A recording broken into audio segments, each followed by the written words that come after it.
Good morning friend. किताबों की दुनिया में दोबारा से आपका स्वागत है।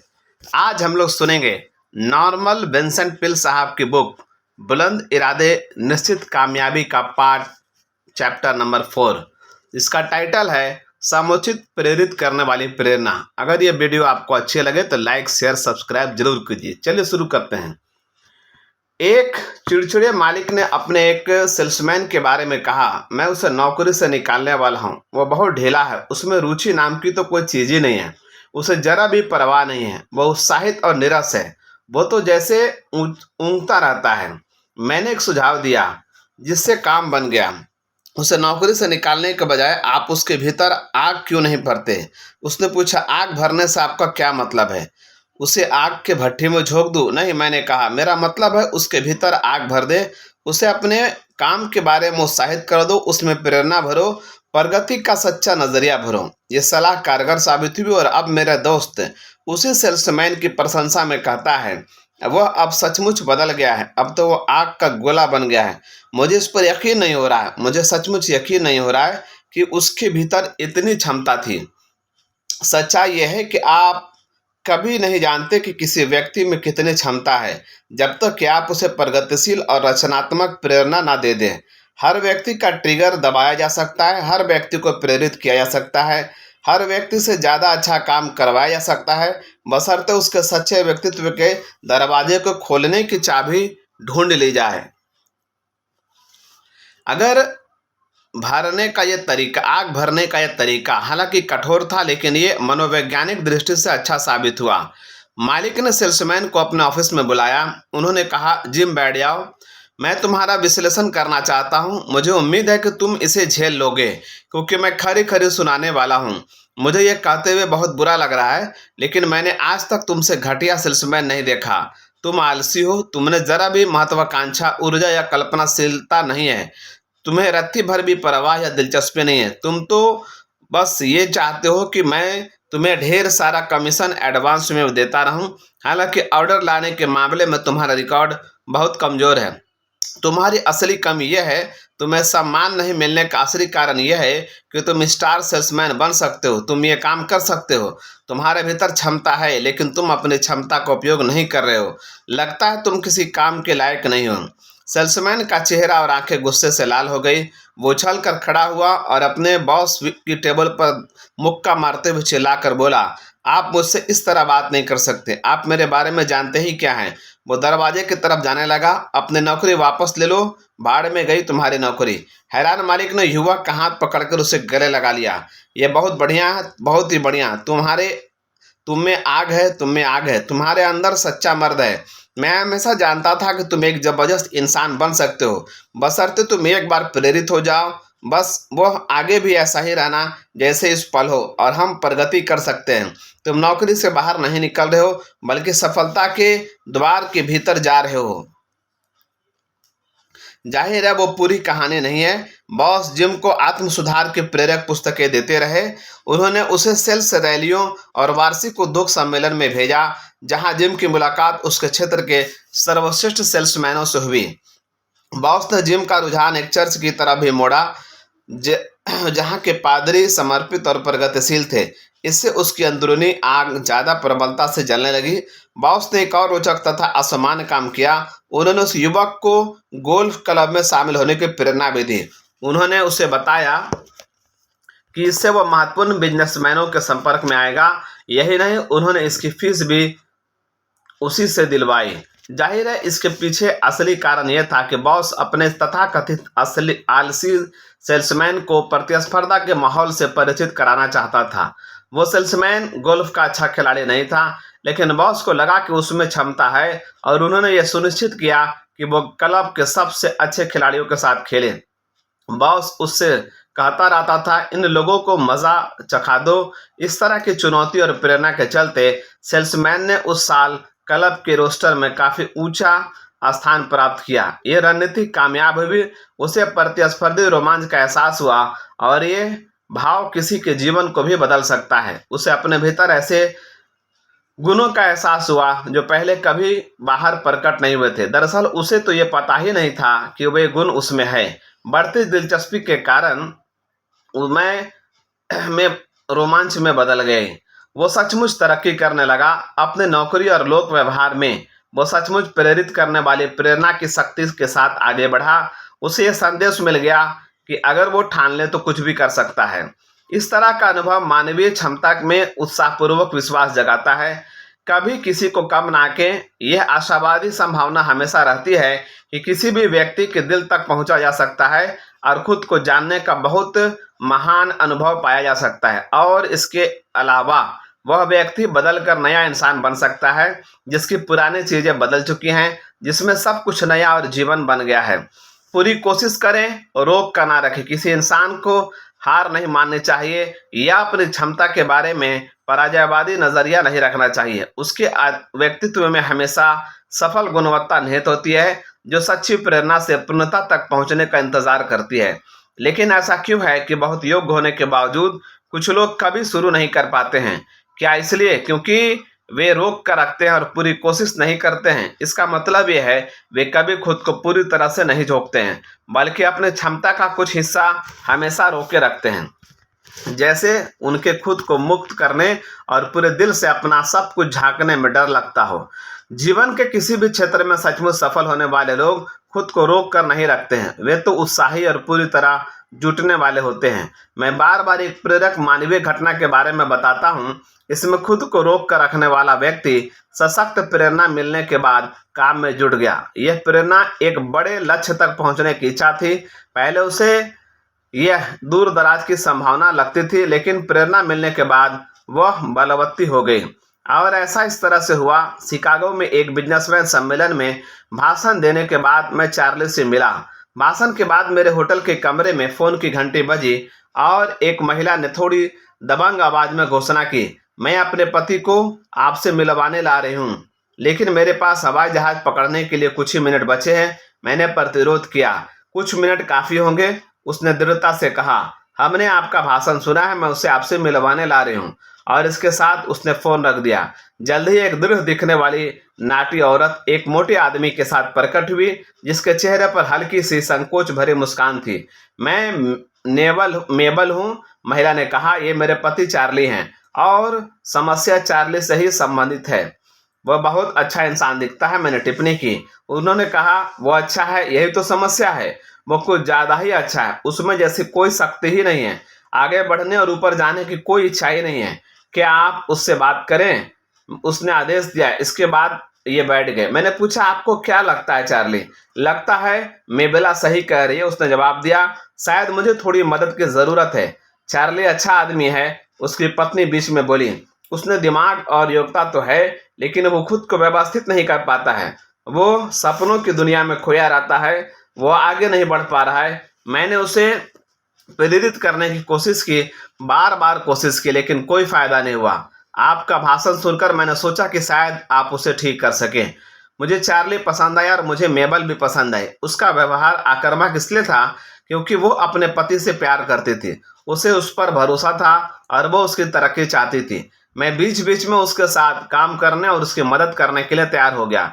बाद के महीनों में हमने कई बार बातचीत की। मेरा ध्यान इस बात पर गया कि वह बार बार कहता था कि उसने अपने काम को ज्यादा प्रभावी बनाने के लिए कोई विचार सोचा था। उदाहरण के लिए वो कहता था, मेरा ऐसा करने का आधा मन हुआ था, या इसकी कोशिश करने का मेरा आधा मन है। बाद में जब मैंने पूछा कि उसके नवीनतम विचार का क्या परिणाम निकला, तो उसका जवाब हमेशा वही होता था, ओह वो वाला, देखिए मैं उसके बारे में दोबारा सोचा और उसे छोड़ दिया। लेकिन फिर यह आश्चर्य से कहता था, लेकिन अब मेरे दिमाग में एक सचमुच अच्छा विचार आया है, मैं आपको इसके बारे में बता दूं। मेरा आधा मन है कि मैं इसे कर दूं। एक बार जब स्थिति स्पष्ट हो गई तो मुझे उसकी मुश्किल का एहसास हो गया। मैंने कहा, चार्ली तुम्हारे साथ समस्या यह है कि तुम आधे मन के आदमी हो। उसने घूर कर देखा, वह स्पष्ट रूप से हैरान था। मैंने दोहराया, हाँ इसलिए तुम सफल नहीं हो पा रहे हो, तुम आधे मन के आदमी हो। मैं आपकी बात समझा नहीं, चार्ली ने हैरानी से जवाब दिया। आधे मन का आदमी चार्ली, ठीक है मुझे स्पष्ट करने दो। देखिए, बहुत से लोगों के साथ ये समस्या होती है। दरअसल वो विभाजित व्यक्तित्व की समस्या है। जब आप व्यक्तित्व के विभाजन को समझ लेते हैं तो फिर आप इसे सुधारने के लिए कदम उठा सकते हैं। आपके व्यक्तित्व का एक हिस्सा बहिर्मुखी और कर्मशील है, इसमें महत्वाकांक्षा है, ये प्रगतिशील विचार सोचता है, लेकिन दूसरा हिस्सा डर के डर से ग्रस्त है और आपको साहसिक कदम उठाने से रोकता है। अवचेतन रूप से आपको ये आशंका रहती है कि अगर आप कोई नया काम करेंगे तो आप उसे गड़बड़ कर देंगे। आप में आत्मविश्वास की कमी है, आप जोखिम लेने से डरते हैं, जबकि दुनिया में आगे बढ़ने के लिए जोखिम लेना जरूरी है। आप आधे मन से कभी आगे नहीं बढ़ सकते, इसलिए आप सफल नहीं हो सकते। मैंने आगे कहा, चार्ली, आपका ये हिस्सा जो रचनात्मक विचार उत्पन्न करता है वह आपका सच्चा स्वरूप है, आपका सशक्त स्वरूप। जो हिस्सा काम करने से डरता है वह आपका पराजयवादी स्वरूप है। इस तरह के अंदरूनी संघर्ष में पराजयवादी स्वरूप असफलता को तर्क संगत साबित करने की कोशिश करता है और विचारों पर काम ना करने के आरामदेह बहाने खोज लेता है। आप खुद को बहलाते हैं, यह सही समय नहीं है, यह शायद इसमें पेश होगा, या ऐसा ही कुछ। बहरहाल असली कारण यह है कि आपको प्रेरित नहीं है। मैंने आगे कहा, जहां तक मैं देख सकता हूं, आपकी मुश्किल का इलाज आधे मन के नजरिए को दूर करना है और पूरे मन के में विचारों पर काम करना है। मैंने उसे एक दिलचस्प प्रोजेक्ट की याद दिलाई जिसके बारे में मैं बार बार बातें करता रहा था। मैंने कहा, इतने समय तक आपने आधे मन के नजरिए से खुद का रास्ता रोका है। ठीक है, उस प्रोजेक्ट को तत्काल शुरू कर दे। निश्चित रूप से इसमें साहस और आस्था की जरूरत होगी, लेकिन अगर आपने जोखिम नहीं लिया तो आपको कुछ मिलेगा भी नहीं। अंतहीन झिझक की जंजीरों को तोड़ दे अभी, और मेरा मतलब है अभी, तत्काल। अगर आप ऐसा नहीं करते हैं तो आप जिंदगी भर दूसरे दर्जे के ही रहेंगे। हालांकि आपको दूसरे दर्जे के रहने की जरूरत नहीं है। खुद को बदल ले, ईश्वर से प्रार्थना करते रहें कि जब वह खुद को व्यवस्थित करने और प्रगति करने में आपकी मदद करें। यह सुनकर चार्ली प्रेरित हो गया और उसने कोशिश की। परिणाम उसकी कल्पना से ज्यादा अच्छे मिले। यह उसके जीवन का बहुत बड़ा मोड़ था। वो जल्दी ही एक और रचनात्मक विचार से कर्म में जुट गया। जल्दी ही चार्ली का ढुलमुलपन अतीत की बात हो गया। आज ये सफल है। इस प्रगतिशील सिद्धांत से उसका लक्ष्यहीन जीवन बदल गया है। अगर आप ठान लें तो कुछ भी कर सकते हैं। मनोवैज्ञानिक विलियम जेम्स ने लिखा है, दुनिया में उससे दुखद इंसान नहीं है जिसमें अनिर्णय की आदत के सिवा दूसरी आदत ना हो। आधे मन के ना बने, अपने रचनात्मक विचारों पर पूरे मन से अमल करें, बाहर निकलने और चीजों को सचमुच पूरा होते देखें। सशक्त प्रेरक अनुभव का आपके भविष्य पर बहुत ज्यादा और दूरगामी प्रभाव पड़ सकता है।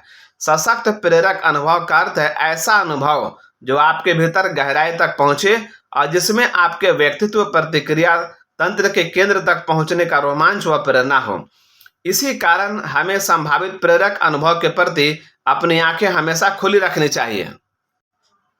सच तो यह है कि मनोबल बढ़ाने वाली प्रेरणा खुद को बार बार देते रहना चाहिए। ऐसी प्रेरणा जो मस्तिष्क को भावनात्मक और जैविक प्रगति के लिए ऊपर उठाए। इस रचनात्मक लक्ष्य को हासिल करने के लिए प्रेरक सामग्री पढ़ना सबसे महत्वपूर्ण है। जैसे महान लोगों की जीवनी जिन्होंने अपनी प्रतिभा का अधिकतम विकास किया, जिन्होंने समस्याएं सुलझाई और जिनके कैरियर सफलता के सिद्धांत प्रदर्शित करते हैं।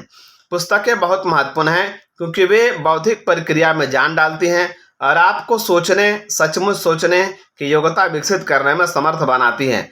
सफल लोगों से परिचय करें, उनसे बातचीत करें, उनके विचारों को सावधानी से सुनें, उनके तरीकों और अनुभव का अध्ययन करें। इसके अलावा आध्यात्मिक विकास को नजरअंदाज ना करें, क्योंकि इस क्षेत्र में ही प्रेरणा का शायद सबसे गहरा आवेग मिलता है। एक व्यक्तिगत उदाहरण देना चाहूंगा। मुझे अच्छी तरह याद है कि कॉलेज के दिनों में मेरा कोई असली लक्ष्य, कोई निश्चित उद्देश्य नहीं था। मैंने कई कैरियरों के बारे में सोचा। सबसे आकर्षक कैरियर अखबार में काम करने का लग रहा था, लेकिन मुझे इसकी सच्ची प्रेरणा नहीं मिल रही थी। फिर एक दिन मैं कोलंबस ओहियो के मेमोरियल हॉल में एक बड़ी मीटिंग में गया। यह मीटिंग स्टूडेंट वॉलेंटियर्स नामक प्रतिष्ठित युवा संगठन ने आयोजित की थी। यह संगठन आध्यात्मिक रूप से प्रेरित था और उसमें कॉलेज के बहुत समर्पित तथा उत्साही विद्यार्थी थे। इसमें उस समय के विद्यार्थी लीडर शामिल थे। दरअसल ये आंदोलन अमेरिका में कॉलेजों कैंपसों में बहुत ही धार्मिक उत्साह के साथ फैला हुआ था। बड़ा हॉल खचाखच भरा था। यहाँ प्रबल भावनाओं का माहौल था। जब मैं हॉल में दाखिल हुआ तो अचानक रुक गया, क्योंकि विशाल भीड़ के सामने मंच पर एक बड़ा साइन बोर्ड ऊंचाई पर लगा था ताकि लोग उससे दूर से पढ़ सके। इस साइनबोर्ड पर लिखा था, इस पीढ़ी में विश्व का धार्मिकीकरण। इस नारे ने मेरे दिमाग पर सशक्त प्रभाव डाला। उस पल एक आंतरिक प्रतिक्रिया हुई जो बहुत गहरी थी। मैं तत्काल जान गया कि मुझे जीवन में क्या करना है और मैं गहराई से क्या करना चाहता हूँ। मैंने तत्काल अपना लक्ष्य बना लिया। अब मैं लोगों को ईश्वर की दी हुई अद्भुत शक्तियों के बारे में बताना चाहता था, जिन्हें पहचान कर वे अपने व्यक्तित्व की कायापलट कर सकते थे। इसके बाद मैंने पुस्तकों, लेखों, अखबारों के कॉलमों, टीवी, रेडियो मंच, उपदेश, श्रोता समूह के सामने भाषण और आमने सामने की बातचीत यानी हर संभावित तरीकों से लोगों से ये बनने का आग्रह किया जो वे सचमुच बन सकते हैं, यानी ऐसी प्रेरणा से प्रेरित होना जो सचमुच प्रेरित करती है। जो भी इस दुनिया में कोई सचमुच महत्वपूर्ण काम करना चाहता है, उसे जीवंत और ऊर्ध्वगामी अनुभव पाने ही चाहिए जो उसे उदासीन से उत्साही व्यक्तित्व में बदल दे। आप आपत्ति कर सकते हैं, मुझ पर यह सब करने का दबाव क्यों डाल रहे हैं? मैं तो साधारण आदमी हूँ जो जान ले साधारण तो मैं भी हूँ। आप आगे कह सकते हैं, इसके अलावा मेरे पास एक साधारण सी नौकरी है। मुझे उसमें ऐसी कोई चीज नजर नहीं आती है जिसके बारे में उत्साहित हुआ जा सके। यही आपके अपने काम और खुद के बारे में आपकी मानसिकता बदलने की जरूरत है। शुरू कर दें, अपने काम के बारे में उत्साहित हो जाएं। इसके बाद आप मेहनत करके अपने काम में प्रगति कर सकेंगे। अपने काम के बारे में जोशीले बन जाएंगे तो वो काम अपने आप जोशीला बन जाएगा। जब आप विकास करेंगे तो ये भी विकसित होगा। किसी भी काम, किसी भी नौकरी में रोमांच होता है, बशर्ते आप में रोमांच हो। पर्वत शिखर प्रेरणा। मैंने एक युवा महिला से बातचीत की जिसका नाम डायरेक्ट मेल से प्रेरक आत्मसुधार वाली पुस्तकें बेचना था। उसने कहा, मुझ में निश्चित रूप से बहुत उत्साह है। मैं बहुत ही प्रेरित हूं। मुझे पता चल गया है कि पर्वत शिखर, माउंटेन टॉप आपके लिए क्या कर सकते हैं। पर्वत शिखर से आपका क्या मतलब है? उसने मुझे बताया, मैं डायरेक्ट मेल से पुस्तकें बेचने के व्यवसाय में हूं और मैं अपनी पुस्तकों में यकीन करती हूं। उनमें बहुत कुछ होता है और मैं सचमुच चाहती हूं कि उन्हें ज़्यादा से ज़्यादा लोग पढ़ें। मेरे बॉस ने मुझे डायरेक्ट मेल सेलिंग पर होने वाले एक सप्ताह के सम्मेलन में भेजा था। आप ये उम्मीद नहीं कर सकते हैं कोई व्यक्ति किसी डायरेक्ट मार्केटिंग सम्मेलन में इतना ज़्यादा प्रेरित और उत्साहित होकर लौटेगा जितनी कि ये लड़की थी। लेकिन ये इतना अजीब नहीं था। कुछ व्यावसायिक सम्मेलनों में जबरदस्त उत्साह का संचार होता है। इस सम्मेलन में भाग लेने के बाद वो लड़की को डायरेक्ट मेल सेलिंग की बृहद संभावना का एहसास हुआ। आप इसे ज़्यादा कारगर ढंग से कैसे कर सकते हैं? आप लोगों तक सचमुच कैसे पहुंच सकते हैं और उनसे संप्रेषण कर सकते हैं? आप उन्हें कैसे प्रेरित कर सकते हैं? दरअसल आप बिक्री की पूरी प्रक्रिया को रचनात्मक कैसे बना सकते हैं? मैं हवा में उड़ती हुई काम पर वापस लौटी। उसने कहा, आप देखते जाइए जिंदगी क्या से क्या बन सकती है। देखते जाइए मैं बिक्री बढ़ाने के लिए कितना कुछ कर सकती हूँ। उसका चेहरा चमक रहा था। किसी के भीतर आग सुलगते देखी है, उसके भीतर आग थी जो धधक रही थी। पर्वत शिखर, उसने दोहराया, आप पर्वत शिखरों के बिना नहीं रह सकते हैं, लेकिन यह भी सच है कि आप हर समय पर्वत शिखर पर नहीं रह सकते हैं।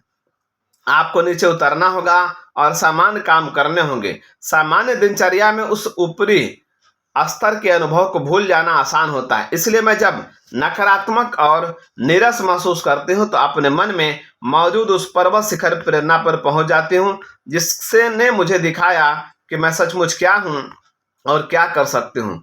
आप स्मार्ट हैं, मैंने प्रशंसा करते हुए कहा। आपके सोचने में बहुत पहले बाइबल ने एक बहुत ही प्रशंसनीय प्रसंग में यह बात कही है।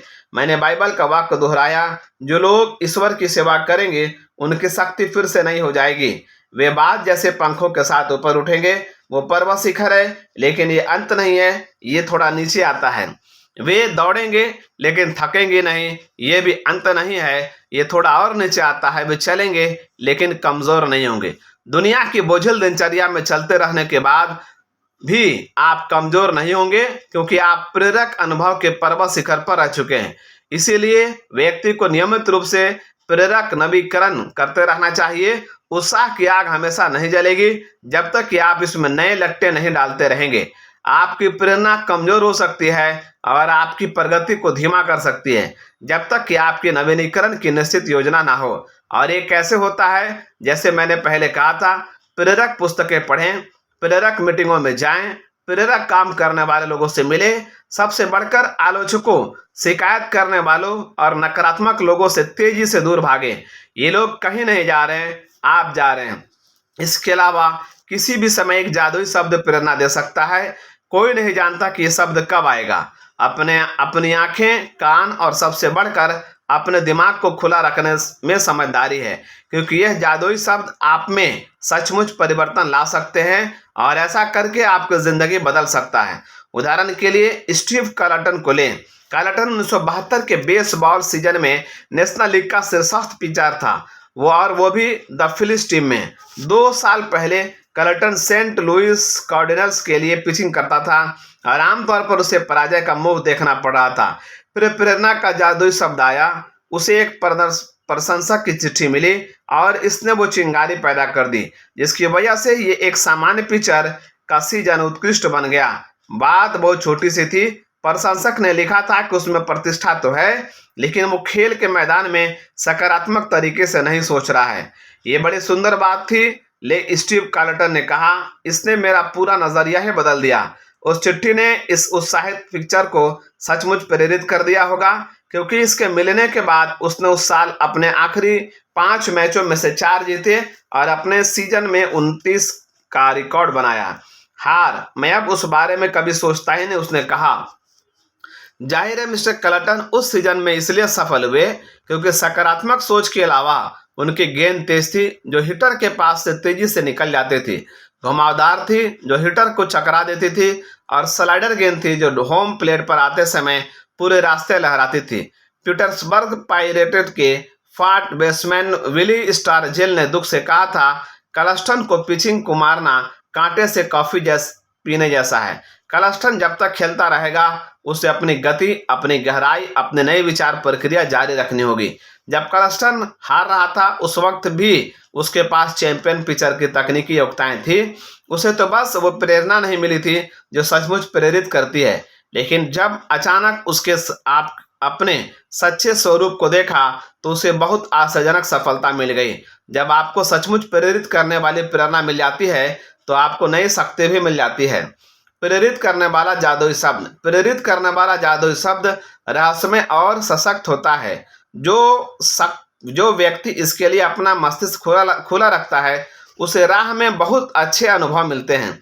इसके लिए मस्तिष्क को खुला कैसे रखें? जवाब में सोचते रहे, दिलचस्पी ले, प्रार्थना करते रहें, सपने देखते रहें, मानसिक रूप से संवेदनशील रहे, ताकि जादुई शब्द किसी दिन आपके गहरे आंतरिक स्वरूप से संपर्क कर सके। संप्रेषण के सारे मार्ग खुले होने चाहिए। मैरी भी क्रोव का उदाहरण लें। वो एक छोटी लड़की थी जो हर दिन अपने पिता की गंदी यूनिफॉर्म धोती थी। मैरी के पिता खनिक थे और उसके कपड़े बहुत गंदे रहते थे। गरीब परिवार में रहने के कारण उसके पास कोई आधुनिक वॉशिंग मशीन या ड्रायर नहीं था। उसके पास तो बस एक टब और ब्रश था। कपड़ों को घिसना कड़ी मेहनत का काम था। बहरहाल एक दिन जब मैरी गंदे कपड़े धो रही थी, तो एक जबरदस्त घटना हुई। उसके दिमाग में एक आशाजनक विचार आया। दिमाग एक अद्भुत जगह है जहां आशाजनक विचार आते रहते हैं। जादुई शब्द बोल दिया गया। उसके तीक्ष्ण मस्तिष्क और विश्वास करने वाली संवेदनशील भावना से यह शब्द सुन लिया। तत्काल एक विचार ने रूप लिया। उसकी आंखों के सामने एक तस्वीर आ गई। कपड़े पर ब्रश चलाते समय उसके दिमाग में एक तीखी और स्पष्ट तस्वीर उभरी, कॉलेज। ये जादुई शब्द कहीं से आया? वो एक रोचक सवाल है। हवा से, गहरे और चेतन से, ईश्वर से, कौन जानता है? लेकिन यह आया, एक विचार जो पहले नहीं था लेकिन अब वही था। ये प्रेरणा जो सचमुच प्रेरित करती है। मैरी क्रोव ने डिप्लोमा लेने के लिए खुद को कैम और गाउन में मंच पर पहुंचता देखा। कॉलेज डिग्री, लेकिन उसने इतनी मूर्खतापूर्ण बात कैसे सोच ली? कोई पैसा, मदद, संपर्क नहीं था। जरा सा भी अवसर नहीं दिख रहा था। उसके परिवार में कोई भी कॉलेज नहीं गया था। ये तो सोचने का सवाल ही नहीं था। इसे भूल जाओ, लेकिन वो इसे नहीं भूल पाई क्योंकि उसके मन में एक रचनात्मक तस्वीर आ गई थी। उत्साह पैदा हो गया था और इसके साथ उस तरह की प्रेरणा भी जिससे बड़े बड़े काम होते हैं। वो हर दिन अपने पिता की यूनिफॉर्म धोती रही और इस दौरान हाई स्कूल जाती रही। परीक्षा परिणाम आया और मैरी ने ऑनर्स के साथ परीक्षा पास कर ली। स्थानीय पादरी ने उसे अपने ऑफिस में बुलाया और अपनी हेल्प डेस्क से एक लिफाफा बाहर निकाला जो 4 साल से यहीं रखा हुआ था। इसमें सेंट मेरी स्प्रिंग कॉलेज की स्कॉलरशिप थी।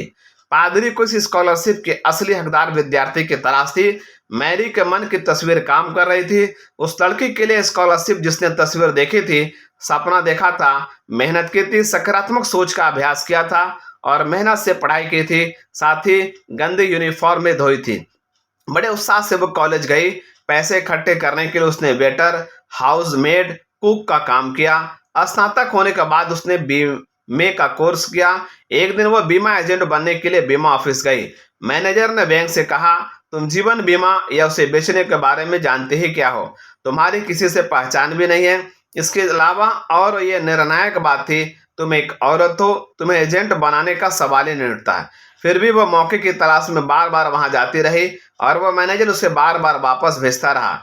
हिम्मत हारे बिना वो हर दिन उसके ऑफिस के वेटिंग रूम में बैठी रहती थी, जब तक कि आखिरकार उसने छुटकारा पाने की खातिर मैनेजर ने ये नहीं कह दिया, ठीक है, ये रही रेड बुक और डेस्क, लेकिन कोई एडवांस कमीशन नहीं और कोई मदद नहीं। अगर तुम यही चाहती हो तो शौक से भूखे मर सकती हो। उस लड़की का भूखे मरने का कोई इरादा नहीं था और कुछ दिनों में ही अपनी पहली पॉलिसी बेच दी। इस तरह मन मारकर एजेंट बनाए जाने के 25 साल बाद उस लड़की के सहयोगी एक डिनर में एकत्रित हुए। वहां देश के उत्कृष्ट बीमा सेल्स प्रोड्यूसर में से एक होने के लिए उसे सम्मानित किया। सफलता का उसका फार्मूला ये तस्वीर देखने, प्रार्थना करने, विश्वास रखने और सकारात्मक चिंतन की प्रक्रिया थी। इसके अलावा उत्साह और प्रबल प्रेरणा। इस प्रबल फार्मूले ने अविश्वसनीय चीजों को संभव बना दिया।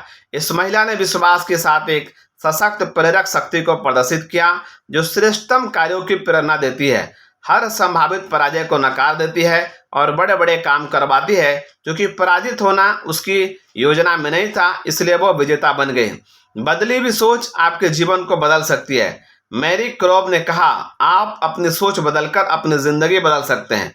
आप अपने अवचेतन में जानबूझकर नकारात्मक चीजों के बजाय सकारात्मक तस्वीरों की छवि डालें। लगातार कुछ बनने की दिशा में प्रगति करते रहें और अंततः आप वो बन जाएंगे जो आप सोचते हैं। जाहिर है, इस फिलॉसफी का यह मतलब नहीं है कि आपके जीवन में समस्याएं नहीं रहेंगी। इसका यह मतलब है कि आप किसी भी समस्या का सामना इस सच्चे विश्वास के साथ करेंगे कि उसमें इसका सामना करने का साहस, शांति और ज्ञान है। आपका सिर्फ मांगना और विश्वास करना है। तस्वीर देखें और यकीन करें, काम करें और यकीन करें। मिस्टर क्रोब और उसकी पार्टनर मिस ग्लेडिस बोवेन तस्वीर देखने की तकनीक पर बहुत सफलता से अमल करती हैं। इस तकनीक ने इन सकारात्मक और प्रेरित महिलाओं को असाधारण सफलता दिलाई है। हाल ही में एक चिट्ठी में मिस क्रोब इस प्रक्रिया के बारे में आगे बताती हैं। प्रिय डॉक्टर पिल, आपने यकीन करना देखना है कि जो फिलॉसफी बताई है उस पर अमल करने से पिछले 10 सालों में हमारे जीवन में चमत्कार हुए हैं। शायद मुझे अपनी तकनीक स्पष्ट कर देनी चाहिए। सबसे पहले तो हमें जिस चीज की जरूरत या इच्छा होती है, हम उसकी तस्वीर या विचार को आकार देते हैं। फिर हम उसे कागज पर लिखकर किसी ऐसी जगह लगा देते हैं जहां हम इसे हर दिन देख सकें। फिर हम इसे परमात्मा के हवाले कर देते हैं, यानी हम आस्था रखने लगते हैं या इस तरह काम करते हैं जैसे वह चीज पहले ही हासिल हो चुकी हो। हम पूरी चीज के बारे में रोमांचित होने यानी तरंगों को कायम रखने की कोशिश भी करते हैं। इन सारी चीजों को करने के बाद हम काम में जुड़ जाते हैं। हम वो हर तार्किक काम करते हैं जो हमें लक्ष्य हासिल करने के लिए करना चाहिए। उम्र के साथ हमारी सेहत हर साल सुधरती जा रही है। हम लोग 60 पार कर चुके हैं। सिर्फ इसी कारण HEW के स्वास्थ्य विश्लेषकों को हमारी तरफ ध्यान देना चाहिए। फ्रिज के दरवाजे पर लगे साइन बोर्ड में हम हर दिन अपने संपूर्ण स्वास्थ्य की छवि देखते हैं। हम लोग प्राकृतिक आहार के समर्थक हैं। हम अपनी सेहत और स्फूर्ति का श्रेय इस बात को देते हैं कि हम अपने मुंह और दिमाग में जाने वाली हर चीज पर बहुत सख्त निगाह रखते हैं। 1957 में मुझे हाथ हिलाते हुए पसलियों की मांसपेशियों में एक रहस्यमय दर्द होता था। डॉक्टर पिल, उस वक्त मेरी निगाह लुक मैगजीन में छपे आपके लेख पर पड़ी। उस लेख में 3 सेंट के पोस्टकार्ड के बदले में थॉट कंडीशनर्स की मुफ्त प्रति देने का प्रस्ताव था। मैं उस वक्त बिल्कुल फक्कड़ थी और भविष्य पूरी तरह अंधकार में लग रहा था। मैं काम करने में असमर्थ थी। कई व्यक्ति मुझ पर निर्भर थे, लेकिन मैं किसी पर निर्भर नहीं हो सकती थी। वो 3 सेंट का पोस्टकार्ड मेरे सबसे अच्छे निवेशों में से एक था। थॉट कंडीशनर ने न सिर्फ मुझे मनोचिकित्सा में जाने से बचाया, बल्कि इससे मुझे सकारात्मक छवि देखने की जो कला सिखाई। उससे मैं ऐसे क्लिनिक पहुंच गई जहां मेरी समस्या का निदान हो गया और मैं ठीक हो गई। हमारे बीमा व्यवसाय में हम तस्वीर देखने का प्रयोग करते हैं। हम अपनी प्रोस्पेक्ट की लिस्ट में मौजूद हर व्यक्ति को दुआएं देते हैं, साथ ही उन सभी लोगों को भी जिसके बारे में हम अब तक नहीं जानते हैं। इसके अलावा स्टेट प्लानिंग की विशेषज्ञता ने हमारे रिकॉर्ड को अद्भुत बना दिया। पिछले 12 सालों में हमने $1 लाख या इससे अधिक की इतनी पॉलिसियां बेची हैं, जिनमें 6 साल और 10 साल की एकमात्र पॉलिसी है जो हमारी कंपनी ने बेची है, जितनी हमारी एजेंसी के पूरे 50 साल के इतिहास में बाकी सभी एजेंटों ने मिलकर भी नहीं बेची है। यह 2 बूढ़ी औरतों के लिए ज्यादा बुरा नहीं है जिनके पास टेनिस के जूते भी नहीं थे, जिन्हें मैनेजमेंट में बैठे 2 पूर्व फुटबॉल कोच एजेंट नहीं बनाना चाहते थे, क्योंकि वे मानते थे कि हम पहले 6 महीने भी नहीं बच पाएंगे। जाहिर है, हम का दूसरा हिस्सा मेरी बिजनेस पार्टनर ग्लोरिस बेबन है, जो पूर्व टीचर हैं। मैं बहुत सौभाग्यशाली हूं कि मुझे ऐसे बिजनेस पार्टनर मिली जो खुद भी आंतरिक शक्ति के इतने अच्छे तालमेल में है। मैं आपके प्रति अपनी कृतज्ञता कभी पूरी तरह व्यक्त नहीं कर सकती, क्योंकि आपने मुझे अपना नजरिया बदलने का तरीका बताया, जिससे मेरी दुनिया पूरी तरह बदल गई। मैरी क्रोव की कहानी एक बार फिर साबित करती है कि विश्वास और उत्साह सशक्त व कारगर प्रेरणा देते हैं। और जाहिर है, अगर यह एक व्यक्ति के शब्द हो सकता है, तो ये दूसरों के साथ भी हो सकता है। ये आपके साथ भी हो सकता है। प्रेरणा के जादुई शब्दों के लिए कान खुला रखेंगे तो आप उन शब्दों को सुन लेंगे, और फिर तो आप आसमान छूने लगेंगे। जब राह कठिन हो, कई बार प्रेरणा सख्त प्रहारों के रूप में आती है। आपकी राह में बाधाएं आती हैं और बहुत कुछ सचमुच सख्त अनुभवों से आपका सामना होता है। कुछ लोग इसके सामने घुटने टेक देते हैं और हार मान लेते हैं, लेकिन मुश्किलें दूसरे लोगों को ज्यादा दृढ़ता से सोचने और काम करने के लिए प्रेरित करती है। विलियम ए वार्ड ने इसे बखूबी कहा है, विपत्ति कुछ लोगों को तोड़ देती है, बाकी लोग इसके कारण रिकॉर्ड तोड़ देते हैं। शेक्सपियर ने कहा था, विपत्ति के लाभ बहुत मधुर हैं, क्योंकि वे जानते थे कि ये एक प्रेरक शक्ति है जो सशक्त लोगों को अधिक ऊंचे स्तर पर पहुंचा देती है। मैंने एक बार जेसी पैनी से उनकी सफलता का रहस्य पूछा था। बिना झिझके उन्होंने जवाब दिया, विपत्ति। बाद में उन्होंने कहा, अगर मैं मुश्किल रास्ते से ऊपर आने के लिए मजबूर नहीं होता तो मैं कभी कुछ नहीं बन पाता। कुछ समय पहले काउलुन हांगकांग में नैनचन रोड पर चलते समय मैंने एक विंडो में मेरे एक प्रिय मित्र की मूर्ति देखी। यह कर्नल हर्नेल सैंडर्स की मूर्ति थी, जो केंटुकी फ्राइड चिकन शॉप के संस्थापक थे। मैंने कहा, कॉर्बिन, केंटुकी की बहुत पहले की असफलता से आप काफी दूर आ गए हैं कर्नल, और ये दूरी सिर्फ भौगोलिक ही नहीं है, प्रेरणा की कितनी बढ़िया रोमांचक कहानी है जो सचमुच प्रेरित करती है। 65 साल की उम्र में असफल, जबकि 80 साल की उम्र में दुनिया भर में मशहूर और अमेरिका की जनता का चहेता। उनके पिता खनिक थे और उस वक्त खनिक ज्यादा पैसे नहीं कमाते थे। उनकी माँ एक शर्ट फैक्ट्री में काम करती थी। कई छोटे बच्चे थे, इसलिए परिवार के लिए खाना बनाने का काम हर्नेल को सौंप दिया गया।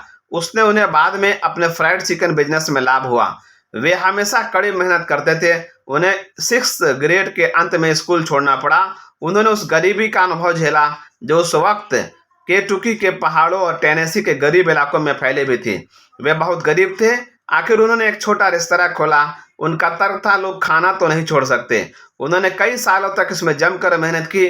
धंधा अच्छा चल रहा था, तभी हाईवे का मार्ग बदल गया और उनका सब कुछ चला गया। उस वक्त उनकी उम्र 65 साल थी। कर्नल सैंडर्स और Kentucky fried chicken. Colonel Sanders Corbin Kentucky में एक सुबह जब अपने पोर्च में बैठे थे, तो डाकिये ने उन्हें सोशल सिक्योरिटी का पहला चेक थमाया। 65 साल के बूढ़े, दिवालिया और पराजित हो चुके इस व्यक्ति ने चेक देखकर कहा, सरकार मुझे हर महीने $105 देने वाली है, ताकि मैं जैसे तैसे जिंदा रह सकूं। यकीनन कोई न कोई काम तो ऐसा होगा जो मैं खुद के और अन्य लोगों के लिए कर सकता हूं। प्रेरणा उन्हें धकेल रही थी। वे सोचने लगे, और सोचने से हमेशा परिणाम मिलते हैं। उनके मन में अपनी माँ की फ्राइड चिकन रेसिपी का विचार आया, वो एक खास फार्मूला था। उन्होंने अपने फ्राइड चिकन फार्मूले के फ्रेंचाइजी बनाने का फैसला किया। दर्जनों रेस्तराओं के ठुकराने के बाद उन्होंने सॉल्ट लेक सिटी में अपना पहला फ्रेंचाइजी बनाया। वो तत्काल हिट हो गया। 10 साल बाद 75 साल की उम्र में उन्होंने कंपनी बेच दी और नई कंपनी ने सद्भावना प्रचारक बन गए। कर्नल सैंडर्स के जीवन की कहानी उन्हें मिली वित्तीय सफलता के कारण महत्वपूर्ण नहीं है। उनका अनुभव मूलतः इस तथ्य को रेखांकित करता है कि कोई भी व्यक्ति उसकी सहमति या इच्छा के बिना पराजित नहीं होता है। इससे यह भी रेखांकित होता है कि जीवन संभावनाओं से भरपूर है, बशर्ते कोई प्रेरित हो जाए और काम करे और सोचे। फिर आप पाते हैं कि अगर आप ठान लें तो सब कुछ कर सकते हैं। नांट्रे डेम में जब फ्रैंक लीडी अपने बेहतरीन फुटबॉल टीमों को खिला रहे थे तो मैंने लॉन्गर रूम की दीवार पर एक दिलचस्प वाक्य देखा। इसे खिलाड़ी फुटबॉल के मैदान में जाते समय देखते थे। इस पर लिखा था, जब राह मुश्किल हो जाती है तो दृढ़ लोग ही आगे बढ़ते हैं। इस विचार को अपने चेतना में रख लें और परिस्थितियों के मुश्किल होने पर आपके भीतर का दृढ़ स्वरूप सचमुच आगे बढ़ने लगेगा।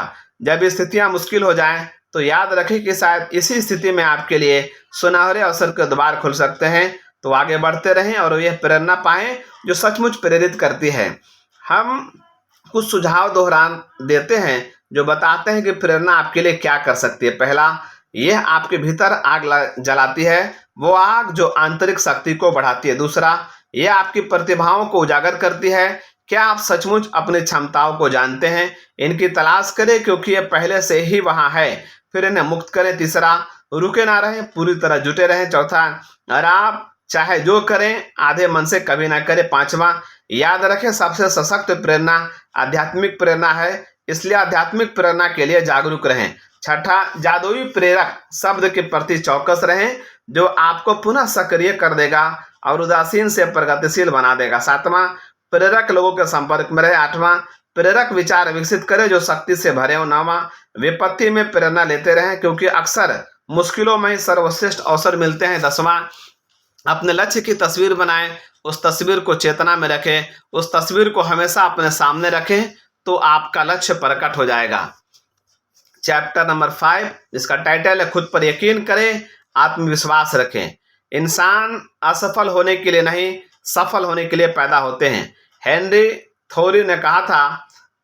राल्फ वाल्डो इमर्सन ने यह घोषणा की, आत्मविश्वास सफलता का पहला रहस्य है। लेकिन कितने सारे लोगों को खुद पर भरोसा नहीं है। कितने सारे लोग कैरियर को तबाह करने वाले आत्मशंका और आत्म अविश्वास के मानसिक नजरिए से पीड़ित हैं।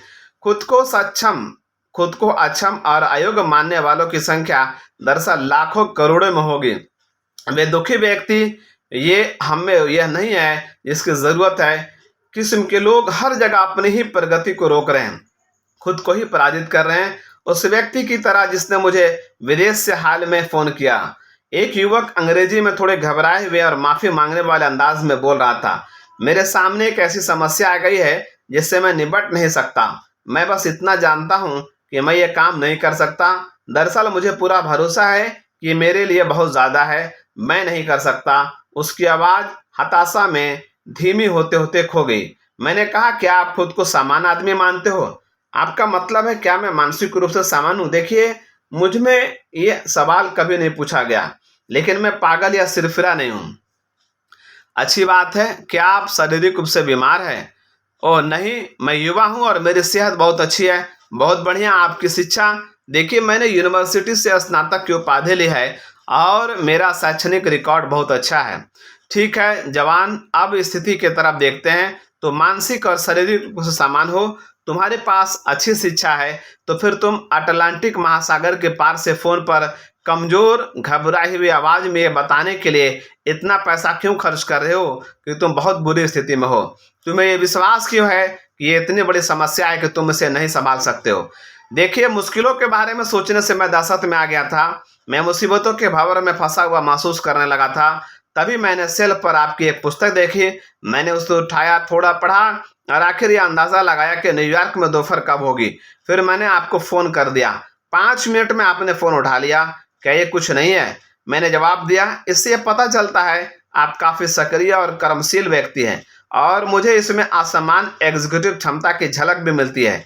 आपने खुद से ये नहीं कहा क्या मुझे फ़ोन करना चाहिए? शायद वे नहीं मिल पाएँ, और अगर आप मेरी उनसे बात हो भी गई तो मैं उनसे क्या कहूँगा? शायद वे सोचेंगे कि मेरा दिमाग सड़क गया है, मैं पलायनवादी हूँ आदि। नहीं, आपके मन में ऐसे नकारात्मक या आत्मशंका के विचार नहीं आए। आपके अच्छे मस्तिष्क ने काम की एक योजना बनाई और आपने उस पर तत्काल अमल कर दिया। इससे मुझे आपके बारे में असल सच्चाई पता चलती है।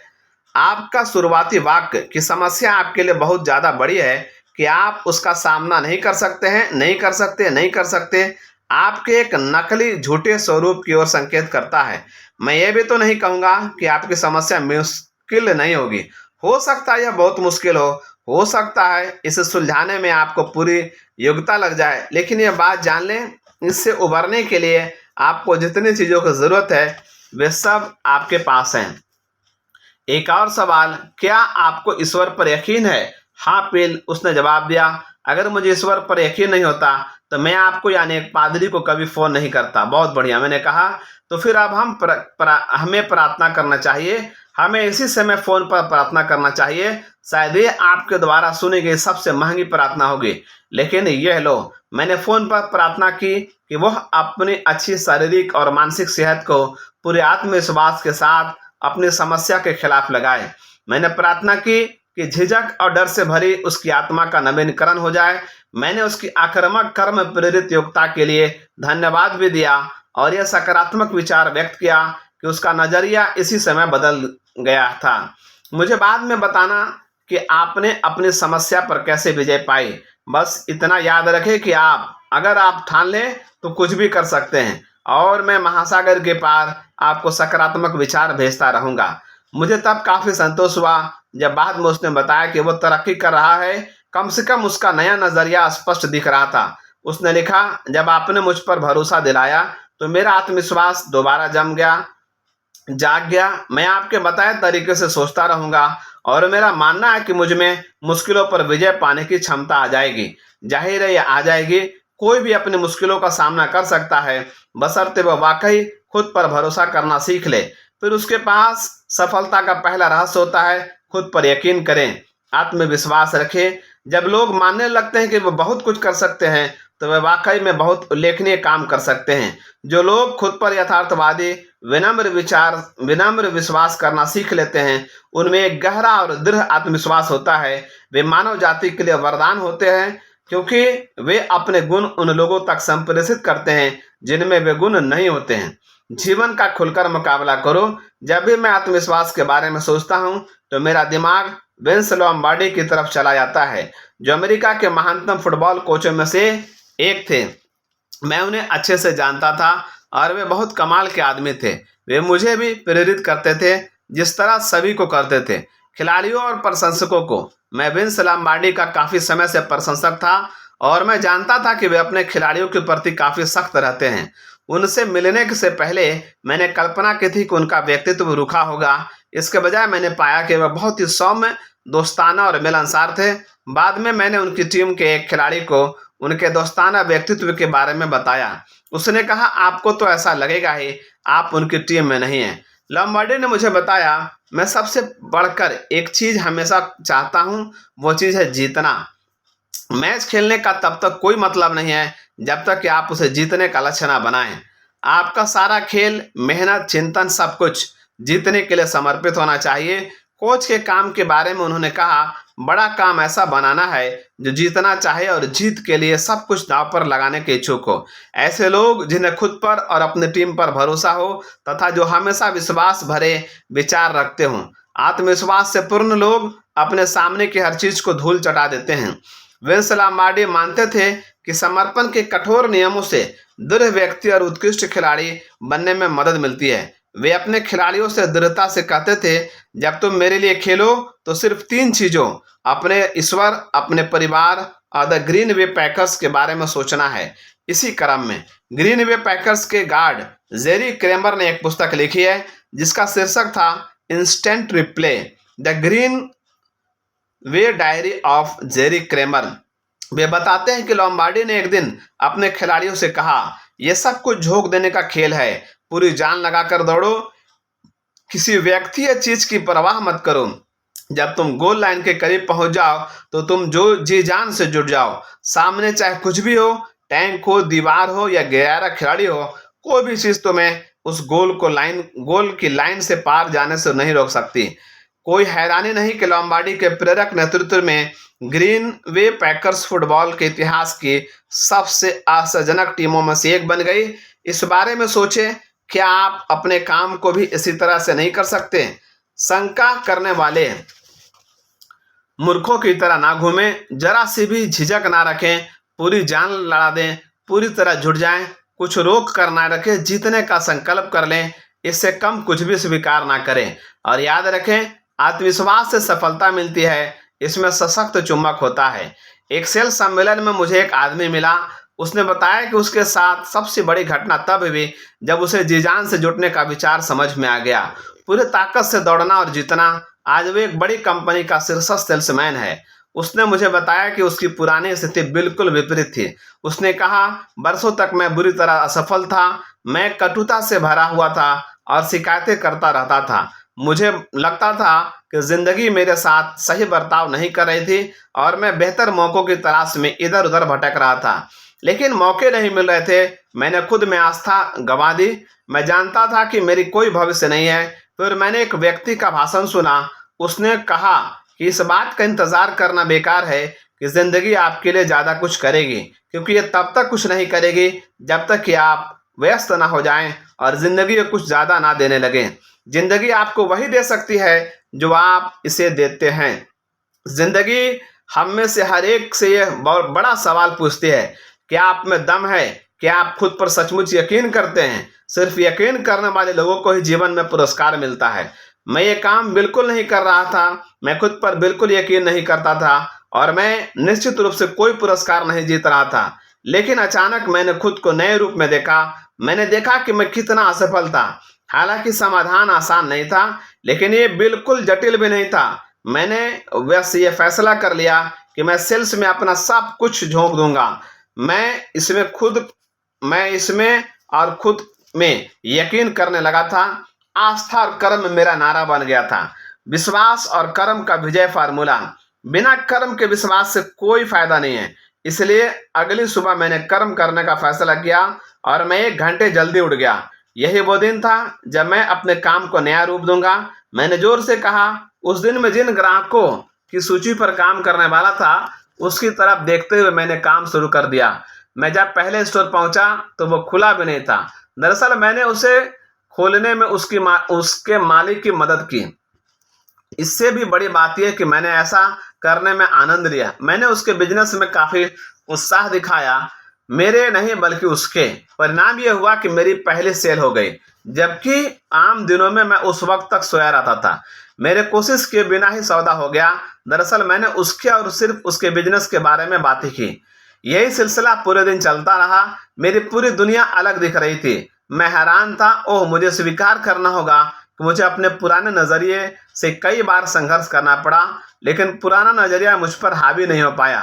वर्तमान प्रगति ज्यादा रोमांचक है और इससे फायदा भी होता है। मैं अब जानता हूँ कि उन सालों में मेरे साथ क्या गड़बड़ थी। मुझे खुद पर यकीन नहीं था। अब जब मैं जान गया हूँ मैं क्या कर सकता हूँ, तो मैं सकारात्मक रूप से रोमांचित हूँ। हर चीज बदल गई है। उसने सोचते हुए आगे कहा, शायद इसलिए क्योंकि मैं बदल गया हूँ। और उसने कितनी सही बात कही है। अगर आप चाहते हैं कि परिस्थितियां बदल जाएं, तो शायद जवाब यह है कि आप बदल जाएं। खुद पर यकीन करने वाले बने। विश्वास के प्रगतिशील गुण को पुनः सक्रिय करने के लिए ये सोचे कि आप में अपेक्षित काम करने का ज्ञान और योग्यता है। इतने प्रबल आत्मविश्वास को पाने के लिए मस्तिष्क नियंत्रण के नियमों का कार्यकारी ज्ञान महत्वपूर्ण है। ये कहा जाता है कि मस्तिष्क ही सब कुछ है। अगर आप मस्तिष्क को सर्वशक्तिमान मानते हैं, तो इससे निष्कर्ष भी निकलता है कि मानसिक प्रक्रियाएं भावी परिणामों को साकार करने में निर्णायक भूमिका निभाती हैं। मेरे एक परिचित का उदाहरण देखें।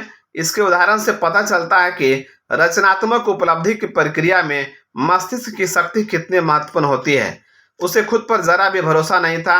उसका आत्मविश्वास खत्म हो गया था और ऐसा अकारण नहीं हुआ था। उसने बरसों तक हर नौकरी में असफलता झेली थी, लेकिन वो बदल गया और कुछ समय में उसने अपने आत्म पराजय मानसिक नजरिया को बदल लिया, जिससे अंततः वह व्यक्तित्व और व्यावसायिक रूप से बेहद सफल हो गया। नाटकीय बदलाव तब आया जब उसने मस्तिष्क के कार्य करने का एक महत्वपूर्ण नियम सीख लिया। इस युवक के पिता जानना चाहते थे, मेरे बेटे के बारे में क्या किया जा सकता है। मैंने उसे कॉलेज भेजा, फिर मैंने उसे अच्छी नौकरी दिलाने के लिए अपने प्रभाव का इस्तेमाल किया। उसने नौकरी गंवा दी। मैंने उसे दूसरी नौकरी दिला दी, उसने वो नौकरी भी गंवा दी। उसे आधा दर्जन उत्कृष्ट अवसर दिए गए, लेकिन हमेशा वही दुखद कहानी दोहराई जाती है। वह हर काम में असफल हो जाता है और अब उसकी उम्र लगभग 30 साल हो चुकी है। हमने युवक की योग्यता का परीक्षण किया, उसमें पता चला कि वह कर्मचारियों से संबंधित काम कर सकता है। इससे उसे हैरानी हुई, क्योंकि इस तरह के काम का उसे कभी सुझाव नहीं दिया गया था। बहरहाल वो इसकी कोशिश करने का इच्छुक था। कम से कम उसका नजरिया सहयोगपूर्ण था। मनोवैज्ञानिक ने कहा, मेरी राय में इस मामले में अलग नौकरी पाने से ज्यादा मूलभूत बात सफलता पाना है। इस आदमी को रचनात्मक आशा का नियम सीखने की जरूरत है, वरना उसकी असफलता का सिलसिला जारी रहेगा। रचनात्मक आशा का अभ्यास करें। रचनात्मक आशा, मैंने ये वाक्यांश पहली बार सुना था।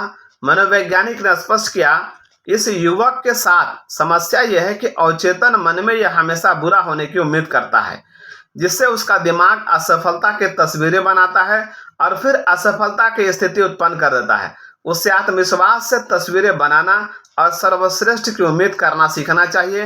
रचनात्मक आशा के अभ्यास से उसे अपनी क्षमता में यकीन करना सीखना चाहिए। जाहिर है, सच तो यह है कि आप अपने मन की गहराई में जो आशा करते हैं वही आपको मिलता है। आदतन आशाएं अपने अनुरूप परिस्थितियों और घटनाओं को आकर्षित करती हैं। जब वह युवक रचनात्मक आशा की तकनीक का अभ्यास करने लगा तो रचनात्मक चीजें होने लगी। बहुत लंबे समय से वह हर दिन निराशा से सोचता आया था कि वो चीजों को गड़बड़ कर देगा। क्योंकि वो नकारात्मक परिणामों की आशा कर रहा था, इसलिए उसे वही मिले। फिर वो नया विचार आया, रचनात्मक आशा। कुछ समय तक कोशिशों और गलतियों का दौर चला, लेकिन अंततः उसने आत्मविश्वास से सोचना शुरू किया। वो अच्छे परिणामों की आशा करने लगा जैसे, और धीरे धीरे ये एक मानसिक पैटर्न बन गया। उसने ये सच्चाई सीख ली कि अगर आप ठान ले तो कुछ भी कर सकते हैं। इस सच्चाई को सीखने के बाद वह बिल्कुल बदल गया। इस युवक में यह मूलभूत परिवर्तन कई साल पहले हुआ था।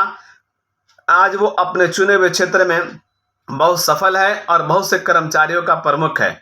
उसने स्वीकार किया, रचनात्मक आशा का यह नियम बहुत दमदार है। निश्चित रूप से इसने मेरे कैरियर को बचा लिया, इसने मुझे खाई में गिरने से बचा लिया। रचनात्मक आशा के अभ्यास ने मुझे बदल दिया। पहले मैं हर समय असफलता की उम्मीद करता रहता था, लेकिन अब मैं ये विश्वास करने लगा हूँ कि मैं प्रगति कर सकता हूँ, सफल हो सकता हूँ। गणित और भौतिक शास्त्र के सटीक नियमों की तरह ही चिंतन और कर्म के क्षेत्र में भी सभी चीजें कारण और परिणाम के नियम से होती हैं। किसी निश्चित काम की निश्चित तरीके से करेंगे तो आपको निश्चित परिणाम मिलेगा। इस दुनिया में हर चीज नियम के अनुसार चलती है, जिसमें विचार भी शामिल है। हम जिन नियमों के प्रयोग से खुद को सुधार सकते हैं, उनमें से एक रचनात्मक आशा या आत्मविश्वास का नियम है। मनोवैज्ञानिक विलियम्स जेम्स ने कहा था, मेरी पीढ़ी की महानतम खोज यह है कि इंसान अपने मानसिक नजरिए को बदलकर अपनी जिंदगी बदल सकता है। तस्वीर बनाने की शक्ति। जो व्यक्ति खुद की मानसिक कल्पना करते समय असफल होने के बजाय सफल होने की तस्वीर देखता है, वह अपने लक्ष्य को पा लेता है। और महत्वपूर्ण बात यह है कि वह व्यक्ति गहन अध्ययन और लगातार कोशिश की कीमत चुकाने का भी इच्छुक रहता है। मानसिक तस्वीर महत्वपूर्ण है, क्योंकि हमारे भविष्य का हमारी मूलभूत आत्म छवि से गहरा संबंध होता है। हम अपने बारे में जो सोचते हैं, जो तस्वीर देखते हैं, जो कल्पना करते हैं, काफी हद तक भविष्य में हम वैसे ही बन जाते हैं।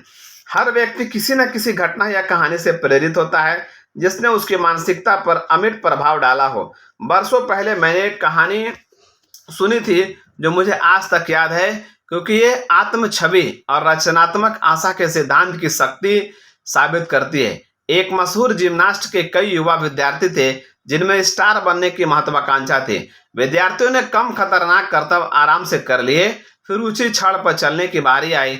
एक को छोड़कर बाकी सभी ने यह काम संतोषजनक ढंग से कर दिया, लेकिन छड़ की तरफ देखते ही आखिरी उम्मीदवार के मन में नकारात्मक आत्म छवि हावी हो गई।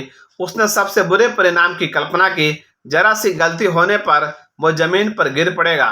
वह बर्फ की तरह जम गया। वह एक भी मांसपेशी नहीं हिला सकता था। उसकी कल्पना उसे उसके ज्ञान पर अमल करने से रोक रही थी।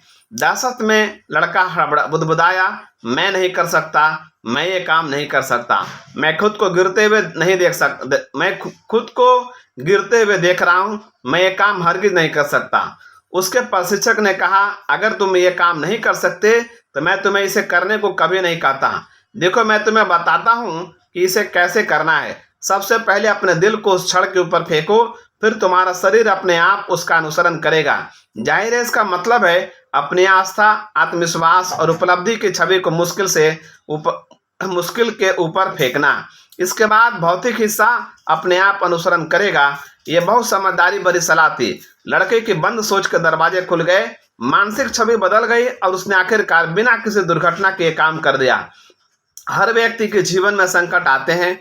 बुरे से बुरे की उम्मीद करके हम बर्फ की तरह जम जाते हैं और ठीक से काम नहीं कर पाते हैं। लेकिन अगर हम कल्पना की शक्ति को बदल दें और तस्वीर बनाएं, अपने मस्तिष्क और दिल को बाधा के ऊपर उछाल दें, तो इसे पार किया जा सकता है। परिणाम हमेशा मस्तिष्क की सोच का अनुसरण करता है।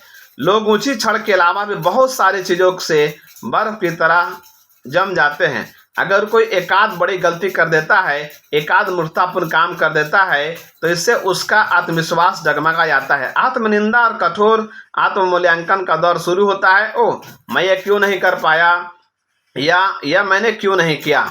इस तरह का नजरिया आत्मविश्वास को नष्ट नहीं तो कम जरूर कर सकता है, जिसको हमें सीखने, संभालने और आगे बढ़ने की जरूरत होगी। शायद थोड़े दुख से, लेकिन समझदारी से। कभी भी किसी गलती के कारण अपना आत्मविश्वास कम ना होने दें, क्योंकि हर चीज गुजर जाती है, बशर्ते आप इसे गुजर जाने दें और मानसिक रूप से पकड़ कर ना रखें।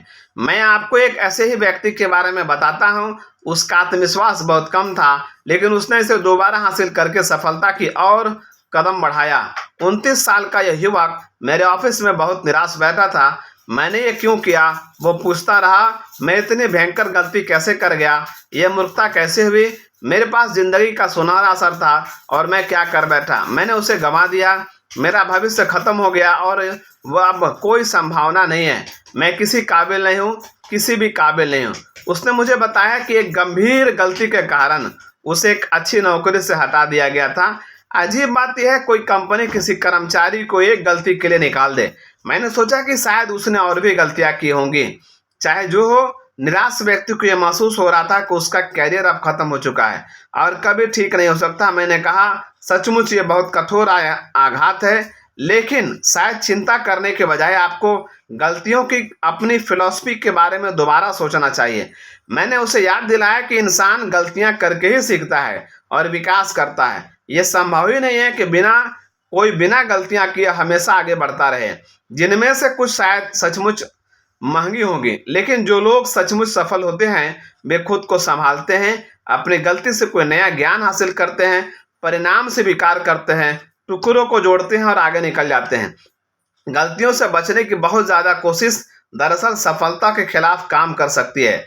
मैं एक मशहूर बॉस को जानता हूं जिनकी एक अजीब सी नीति है। वे अपने युवा कर्मचारियों को जानबूझकर ऐसी स्थितियों में रखते हैं जहां उन्हें अपरिचित समस्याओं का सामना करने के लिए विवश होना पड़ता है। इस काम में उन्हें अपने वरिष्ठ अधिकारियों के मार्गदर्शन या निर्देश का लाभ नहीं मिलता है। बॉस ये जानना चाहते हैं कि क्या कर्मचारी में इतना साहस है कि वो गलती करने का जोखिम ले सकता है। अगर उसमें यह साहस नहीं है तो ऊंचे एग्जीक्यूटिव पद के लिए उसके नाम पर विचार नहीं किया जाएगा, क्योंकि उसकी अति सावधानी से यह साबित हो चुका है कि उसमें निर्णय लेने की क्षमता नहीं है।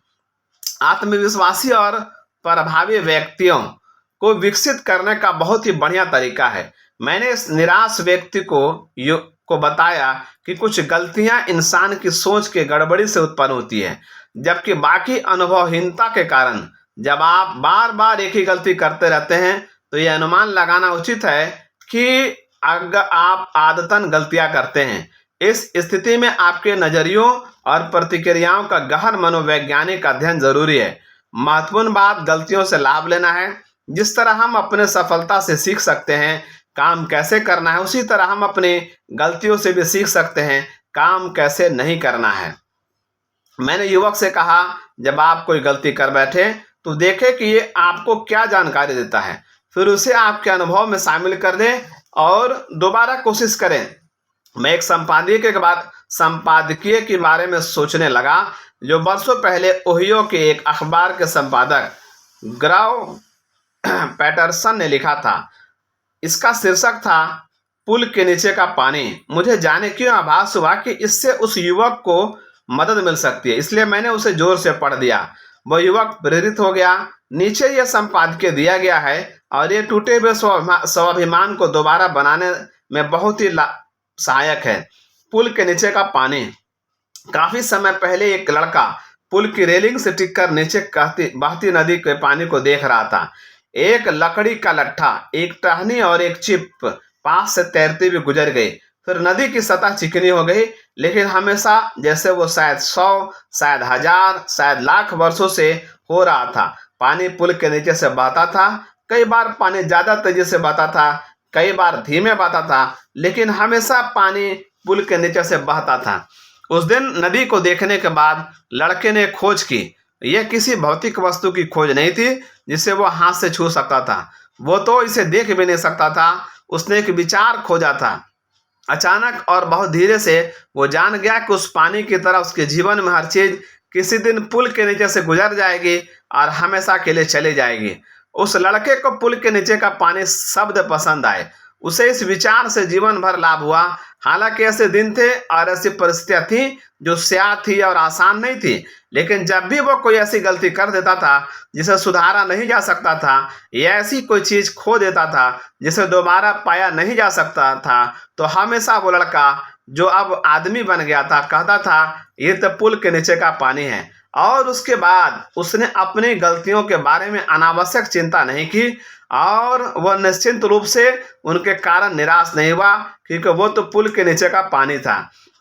युवक खामोशी से बैठा रहा, फिर वो उठकर खड़ा हो गया। मुझे लग रहा था कि वो संपादकीय उसके दिल को छू गया है। उसने कहा, ठीक है, मैं समझ गया, ये पुल के नीचे का पानी है, मैं दोबारा कोशिश करूंगा। उसने कोशिश की और सफल हुआ, क्योंकि वो यह महान सच्चाई जान गया था कि कोई भी असफलता अंतिम नहीं होती है। आप असफल हो गए हैं, आपने कोई गलती कर दी है, आपने मूर्खतापूर्ण व्यवहार कर दिया है, इससे साबित नहीं होता है कि आप में दिमाग या योग्यता की कमी है। बात सिर्फ इतनी सी है कि कोई भी कभी कभार लड़खड़ा सकता है, ये गिर सकता है, लेकिन इसका यह मतलब नहीं है कि आप गए गुजरे हैं। बस खुद को मानसिक रूप से ऊपर उठाएं, कहें ठीक है ये हो गया, लेकिन अब ये गुजर चुका है, मैं इसकी तरफ पीठ मोड़ लूंगा और भविष्य की ओर आत्मविश्वास से देखूंगा। खुद पर भरोसा रखें, आत्मविश्वास रखें।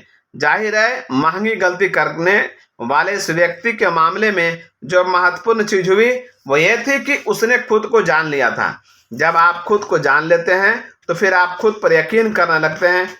ऐसा होने पर आपके व्यक्तित्व में दबी संभावित योग्यताएं रचनात्मक रूप से काम करने लगेंगी और आपको बदल देंगी। इसका यह भी मतलब है कि इस तरह का कायापलट हर चीज को बदल देगा। आत्म एहसास का एक जागरण एक महत्वपूर्ण और अनावश्यक आवश्यक अनुभव है। एक ऐसा अनुभव जिसमें दिमाग में एक विचार का विस्फोट होता है। यह विस्फोट विचारक यह है कि जब आप सोचते हैं कि आप किसी काम को कर सकते हैं तो फिर आप उसे सचमुच कर सकते हैं।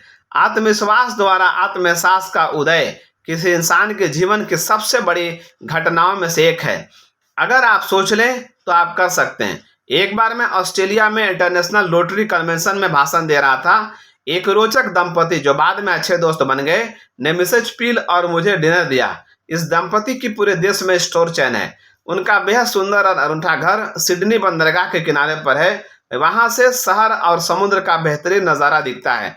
सड़क से उनके घर तक पहुंचने के लिए एक छोटी निजी केबल रेल है जो फूलों की कई तरह के गंध के बीच नीचे उतरती है। हालांकि ऑस्ट्रेलिया में तथाकथित ठंड का मौसम है, लेकिन हर चीज बहुत अच्छी तरह फल फूल रही है। मकान की चौड़ी खिड़कियों के बाहर एक टेरेस है जो बंदरगाह के पास तक जाता है, जहां उनकी छोटी याट खड़ी है। हमारे मेजबान बेहद आकर्षक लेकिन बेहद विनम्र थे। उनका कहना था कि वह सफलता के एक सरल सिद्धांत के कारण जीवन में इस मुकाम पर पहुंचे। पति ने कहा, अगर यह सिद्धांत मेरे लिए चमत्कार कर सकता है तो ये हर उस व्यक्ति के लिए एक चमत्कार कर सकता है जो इसे समझ लेगा और इस पर मेहनत करेगा। अगले दिन वे होटल में मुझसे मिलने आए। उन्होंने मुझे बताया, मैं ये बहुत ही साधारण व्यक्ति हूँ, मेरे पास दूसरे दर्जे का दिमाग है। मेरे पिता ने मुझे अलग अलग स्कूलों में डाला, लेकिन मैं हर स्कूल में फेल हो गया। मेरा पूरा शैक्षणिक रिकॉर्ड असफलता का था। आखिरकार टीचर की लंबी मेहनत के बाद मैंने पढ़ाई पूरी कर ली, लेकिन मेरे पास आंशिक अपूर्ण शिक्षा थी। फिर स्कूलों की तरह नौकरियों में भी यही हाल हुआ। मैं नौकरियां बदलता गया, मगर मेरा रिकॉर्ड वही रहा। मैं हर नौकरी में असफल हुआ क्योंकि मैं सचमुच बहुत साधारण था। मुझे खुद पर भरोसा नहीं था। फिर मुझे national cash register company Australia में नौकरी मिल गई। उन्होंने आगे कहा, लेकिन अब भी मैं असफलता तंत्र का शिकार था जो मुझे बार बार असफल करा रहा था। फिर अमेरिका के प्रधान कार्यालय से एक प्रेरक लीडर आया और उसने एक भाषण दिया। उसने हमें बताया कि सफलता की ओर ले जाने वाला मूलभूत सिद्धांत सकारात्मक सोच है। मैंने ये बात पहले कभी नहीं सुनी थी। उसने नए विचार को एक आसान वाक्य में रखा, अगर आप ठान लें तो कुछ भी कर सकते हैं। इसका मुझ पर बहुत प्रभाव पड़ा। ये मेरे दिमाग में किसी बम की तरह फट गया। उस प्रेरक लीडर ने हमें प्रेरित किया कि हम भविष्य में जो बनना चाहते हैं उसकी मानसिक तस्वीर बना लें और उस तस्वीर को साकार करने की अपने अंदरूनी शक्ति में यकीन करें। तत्काल मैंने सफल व्यक्ति बनने का संकल्प कर लिया और खुद को नए दृष्टिकोण से देखने लगा। अपने प्रशिक्षण कार्यक्रम के हिस्से के रूप में वे अमेरिका आए और यहाँ न्यूयॉर्क सिटी के मार्बल कॉलेजिएट चर्च भी गए। चर्च के कैलेंडर पर उन्होंने राई के दाने की यादगार नायक की रिंग के बारे में पढ़ा। एक प्लास्टिक की गेंद थी जिसके बीच में राई का एक दाना था। उसने एक की रिंग खरीद लिया। उन्होंने इसे अपनी जेब से बाहर निकालकर मुझे दिखाया और तब से वे इसे हमेशा अपने साथ लेकर चलने लगे। मुझे प्लास्टिक पर बहुत खरोंचें दिख रही थी, लेकिन राई का दाना साफ दिख रहा था। मैंने सीखा, अगर आप में राई के दाने जितनी आस्था है तो तुम्हारे लिए कुछ भी असंभव नहीं है। जब मैंने राई के दाने के विचार को स्वीकार कर लिया तो मैं सकारात्मक आध्यात्मिक नसीहतों का अनुसरण करने लगा। मैं सचमुच उनका अभ्यास करने लगा और मेरे जीवन में बहुत उल्लेखनीय घटनाएं होने लगी। एक उल्लेखनीय घटना यह थी कि उन्हें national cash register company of Australia का जनरल मैनेजर बना दिया गया। मैं अपने लिए लक्ष्य निर्धारित करने लगा और ये यकीन रखने लगा कि मैं उन्हें हासिल कर सकता हूँ। मैं एक द्वितीय दर्जे का मस्तिष्क या बाद में मैं व्यापार करने लगा और आज इस देश में हमारे स्टोर्स की चेन है। हमने अपने बिजनेस को 21 गुना बढ़ा लिया है। ऐसा इसलिए क्योंकि अब मैं खुद पर यकीन करने लगा हूं। मैं इससे पहले कुछ भी नहीं था और अब मैं जैसे दोबारा नया बन गया हूं। लगातार असफलता की प्रवृत्ति से सफल उपलब्धि तक पहुंचने की इस उल्लेखनीय कहानी को सुनने के बाद मैंने कहा, बर्ट, आप कभी भी साधारण इंसान नहीं थे। आपका दिमाग कभी भी द्वितीय दर्जे का नहीं था। आपने तो सिर्फ गलती से ऐसा मान लिया था। ये तो वो तस्वीर थी जो आप खुद के बारे में देखते थे। दरअसल सारे समग्र आपके व्यक्तित्व के भीतर एक पहले दर्जे का मस्तिष्क और एक असाधारण व्यक्ति छिपा हुआ था। नए विचार के कारण आपके जीवन में क्रांतिकारी मोड़ आया जब वक्ता ने आपकी ओर एक शक्तिशाली वाक्य उछाला, अगर आप ठान लें तो कुछ भी कर सकते हैं। फिर आपकी प्रबल धार्मिक आस्था, जिसमें आप सचमुच यकीन करते थे और जिस पर आप सचमुच अमल करते थे, ने उन शक्तियों को प्रेरित किया जिन्होंने सचमुच एक नए व्यक्ति को उत्पन्न किया। स्पष्ट रूप से महारानी एलिजाबेथ द्वितीय भी उनसे प्रभावित हुई, क्योंकि उन्होंने हमारे पूर्व साधारण आदमी को सम्मानित करके नाइट की उपाधि दी, जो अब सर बन चुके हैं और वे सर कहलाने के हकदार भी हैं। और आप भी सर या मैडम इसके हकदार होंगे जब आप खुद पर यकीन करेंगे और आत्मविश्वास रखेंगे। एंड्रयू कार्नेगी के शब्दों को याद रखें, अपनी गोपनीय कल्पनाओं में खुद से कहे, मुझे महत्वपूर्ण काम करने के लिए बनाया गया है। और अब इस अध्याय के कुछ बिंदु दोहराते हैं जिन पर आपको ध्यान केंद्रित करना चाहिए। पहला, याद रखें कि आत्मविश्वास सफलता का पहला रहस्य है। इससे खुद पर भरोसा रखें। दूसरा, खुद पर यकीन करना सीखने के बाद लॉम्बार्डी के फुटबॉल स्टोर जैसे बन जाएं, स्टार्स जैसे बन जाएं, जीवन में पूरे उत्साह से कूद जाएं, इसमें अपना सब कुछ झोंक दें। इसके बाद जीवन आपको सारी नियामतें दे देगा। तीसरा, रचनात्मक आशा या सकारात्मक उम्मीद की शक्ति का अभ्यास करें।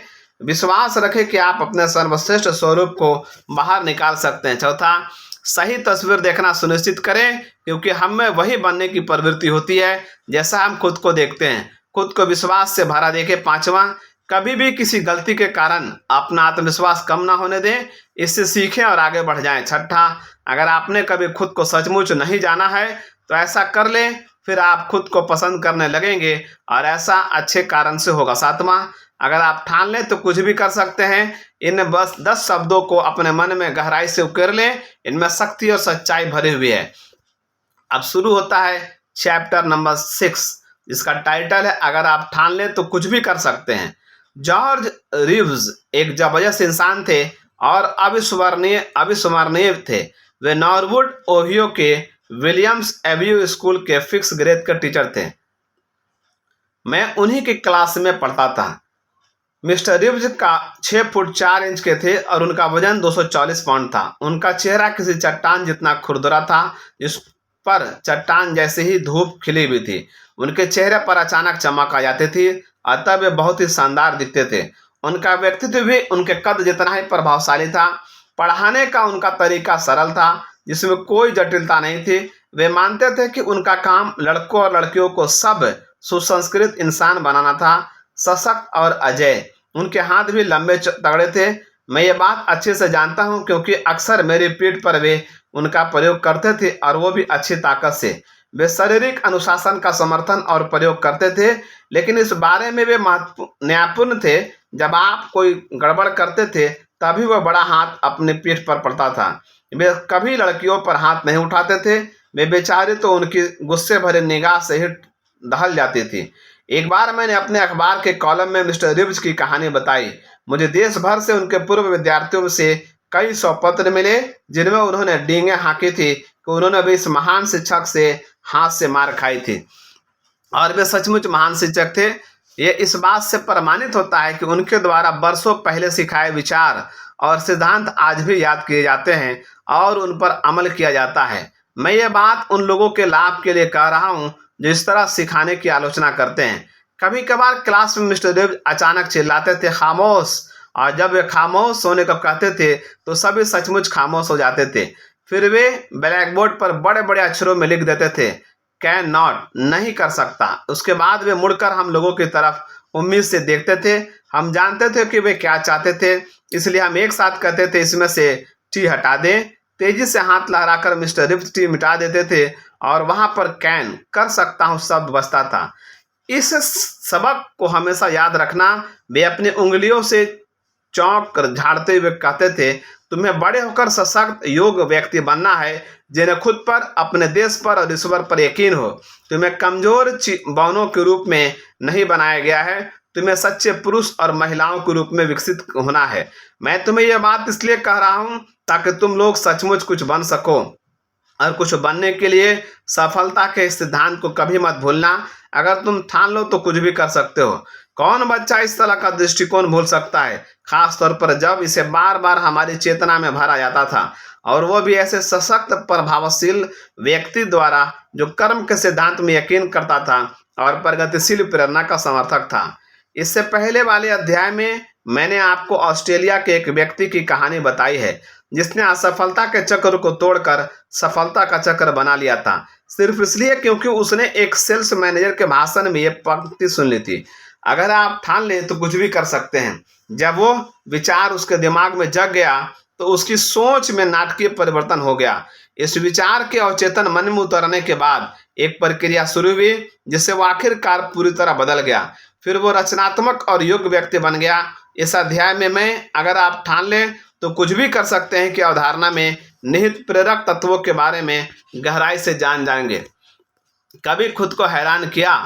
जाहिर है, इस सिद्धांत में यह माना गया है कि व्यक्ति में बहुत ज्यादा संभावना छिपी होती है, और इन सभी अवधारणा पर जोर देना चाहते हैं। लोगों में जितनी संभावनाएं दिखती हैं उनमें उससे ज्यादा योग्यता, प्रतिभा, कार्यकुशलता होती है। थॉमस एडिसन एक वैज्ञानिक थे और निश्चित रूप से वे अतार्किक बातें नहीं करते थे। एडिसन ने कहा था, अगर हम वे सारे काम कर दें जिन्हें करने में हम समर्थ हैं तो हम दरअसल खुद को ही हैरान कर देंगे।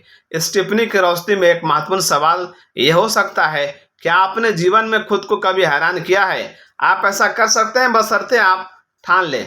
मैंने कहीं पर एक नाटकीय घटना पढ़ी थी। ये कोरिया के युद्ध में एक अमेरिकी नाविक के बारे में थी।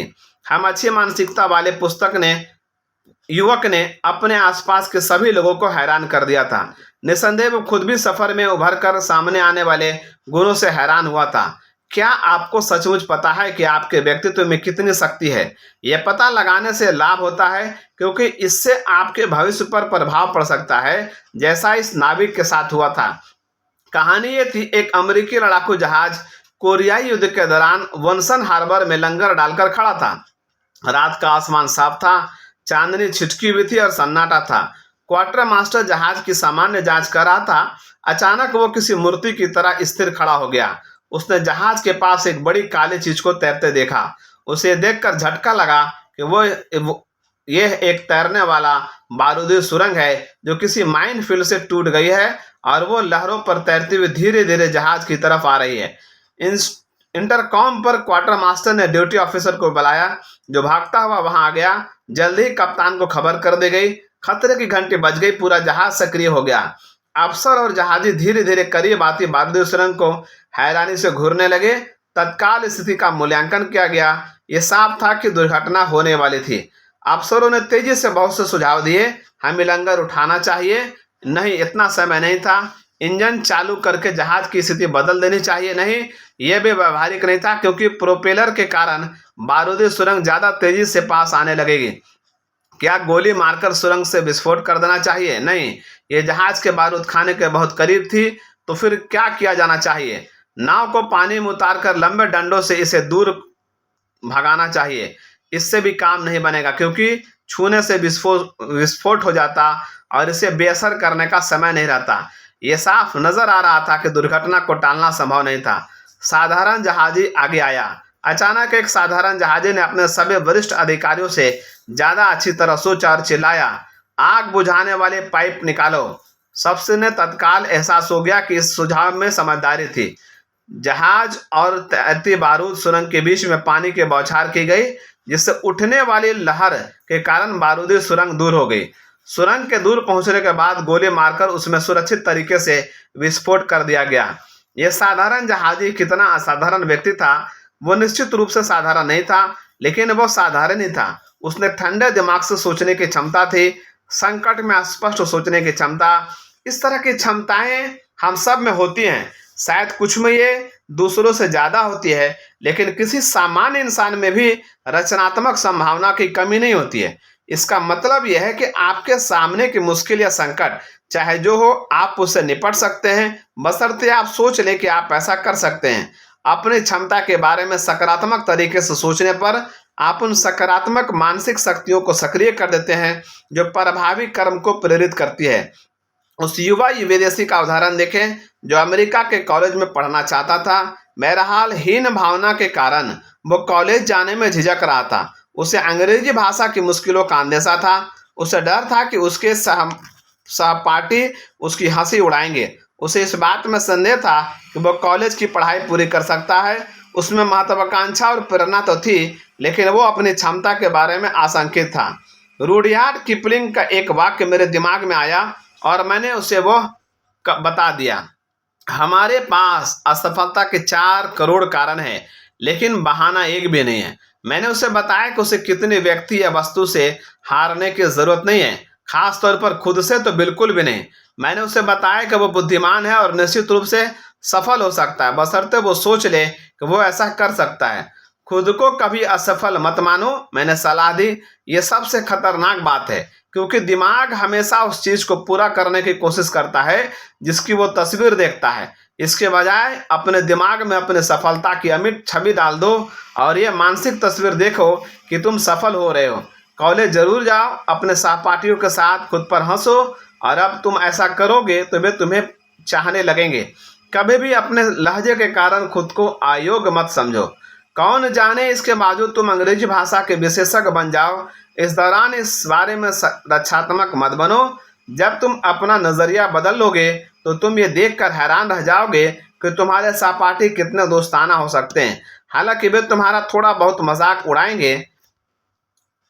हमने हैंस को कॉलेज जाने के लिए राजी कर लिया। वो अपने साथी विद्यार्थियों में बहुत लोकप्रिय बन गया और उसका शैक्षणिक रिकॉर्ड बहुत ही बढ़िया है। शायद इंसान को कोई और चीज उतना नहीं सताती है जितना कि व्यक्तिगत अक्षमता की दुखद भावना। लेकिन आप इस मुश्किल से राहत पा सकते हैं, भले ही आप इसमें कितने भी लंबे समय से पीड़ित हो। इलाज तब शुरू होता है जब आप ये फैसला करते हैं कि आप सचमुच बदलना चाहते हैं। जब आप सचमुच संकल्प कर लेते हैं। सच तो यह है कि आप क्या कर सकते हैं, ये बात आप तब तक नहीं जान सकते हैं जब तक कि आप कोशिश ना करें। अगर आप संकल्प के साथ आगे बढ़ते हैं और सारे समय सकारात्मक तरीके से सोचते और कोशिश करते रहते हैं, तो आप असफल नहीं होंगे। जब भी आपने अपने बारे में कोई नकारात्मक विचार मन में आए, तो कोई सकारात्मक विचार सोचकर उसे नकार दें। अपनी कल्पना में बाधाएं खड़ी ना करें। हर तथाकथित बाधा को तुच्छ समझें, उन्हें न्यूनतम कर दें। जाहिर है, मुश्किलों को खत्म करने के लिए उनका अध्ययन करना होगा, लेकिन उन्हें यथार्थपूर्ण ढंग से देखें। कभी भी डर के विचारों से मुश्किलों को ज्यादा बड़ा ना बनाएं। जब आप अपने भीतर छिपी संभावना की शक्ति के बारे में जागरूक बन जाएंगे, तो आपको एहसास होगा कि हीनता की पुरानी भावनाओं के कारण आपको हार मानने की जरूरत नहीं है।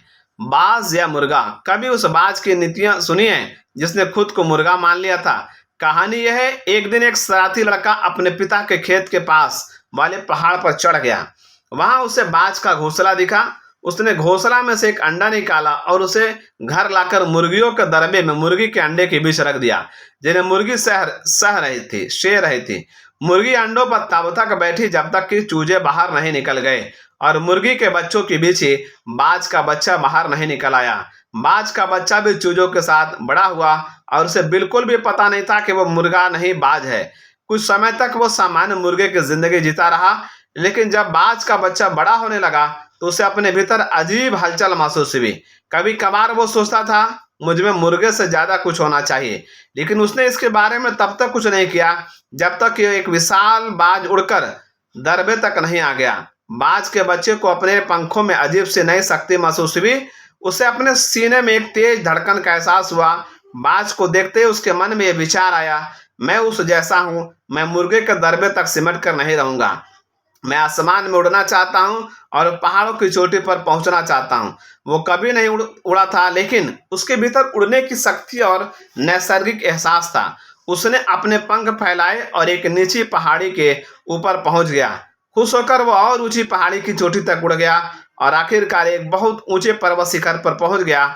उसने अपने सच्चे महान स्वरूप को जान लिया था। याद रखें कि कोई भी आपके वास्तविक स्वरूप में उतनी कार्यकुशलता से काम नहीं कर सकता जितना कि आप खुद कर सकते हैं।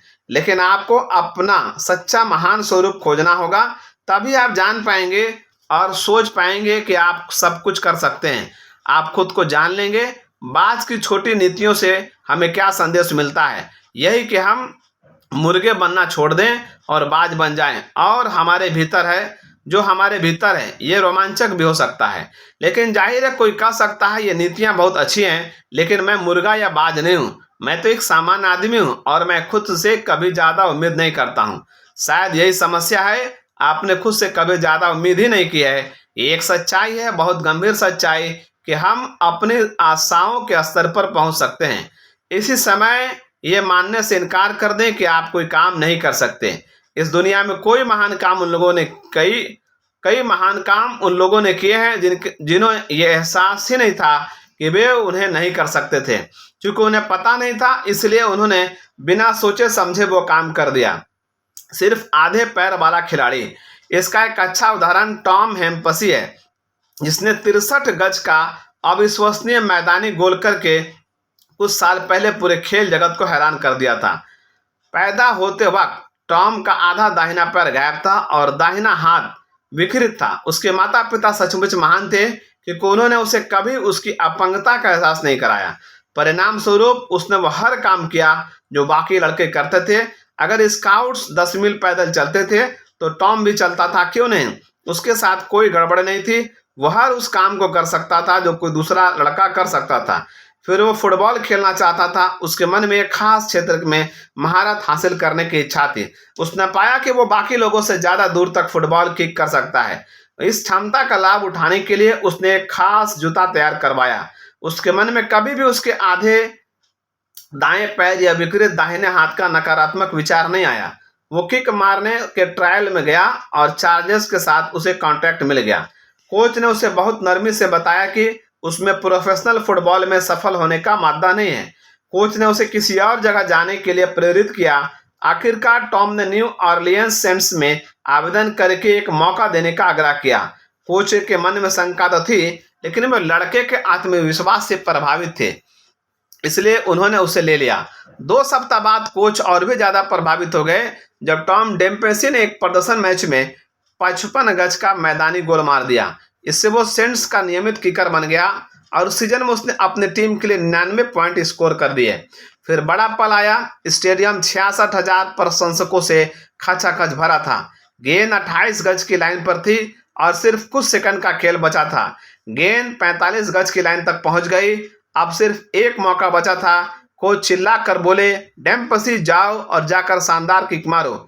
जब टॉम मैदान में दौड़ता हुआ गया तो वो जानता था कि उसकी टीम गोल लाइन से 55 गज दूर थी, यानी उस बिंदु से 63 गज दूर थी जहां उसे किक करना था। नियमित मैच में अब तक की सबसे लंबी किक 55 गज की थी, जो बाल्टीमोर कोल्ट्स के बर्ट चिकर ने मारी थी।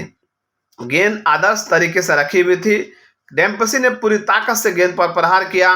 वो सीधी उड़ी चली, लेकिन क्या यह पर्याप्त दूरी तक जा पाएगी? 66,000 दर्शक सांस रोककर देखते रहे। फिर आखिरी छोर के रेफरी ने हाथ उठाकर संकेत किया कि यह सही था।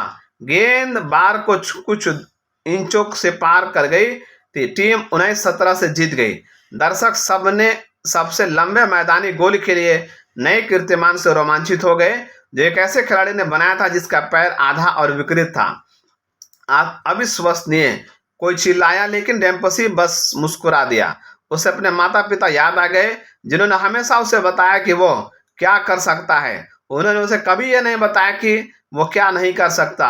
उसने ये अविश्वसनीय सफलता हासिल की क्योंकि जैसा उसने कहा, उन्होंने मुझे कभी नहीं बताया कि मैं क्या नहीं कर सकता। कभी भी खुद से ये ना कहे कि आप ये या वह काम नहीं कर सकते हैं। कभी भी नकारात्मक रूप से यह दावा ना करें कि कोई काम संभव नहीं है। खुद को बस इतना बताएं कि आप कोई भी काम कर सकते हैं। सबसे पहले ये सोचे कि आप कर सकते हैं, फिर कोशिश करने में जुट जाएं, और जब आपको यह सचमुच पता लगेगा कि आप सचमुच कर सकते हैं, मुर्गेबाज वाली कहानी याद है, आप सचमुच बाज हैं। हो सकता है आपको लगता हो कि हम इस विचार पर बहुत ज़्यादा जोर दे रहे हैं कि अगर आप ठान लें तो कुछ भी कर सकते हैं, क्योंकि कुछ चीज़ें संभव ही नहीं है। ये मेरा अनुभव है कि कम प्रेरित लोग हमेशा इस बहाने का इस्तेमाल करते हैं, जैसे किसी भी मुश्किल स्थिति में असंभव शब्द ही आखिरी शब्द हो। अगर आप ठान लें तो कुछ भी कर सकते हैं, ये सिद्धांत बेहद कष्टकारी और अविश्वसनीय रूप से मुश्किल स्थितियों में भी सही है।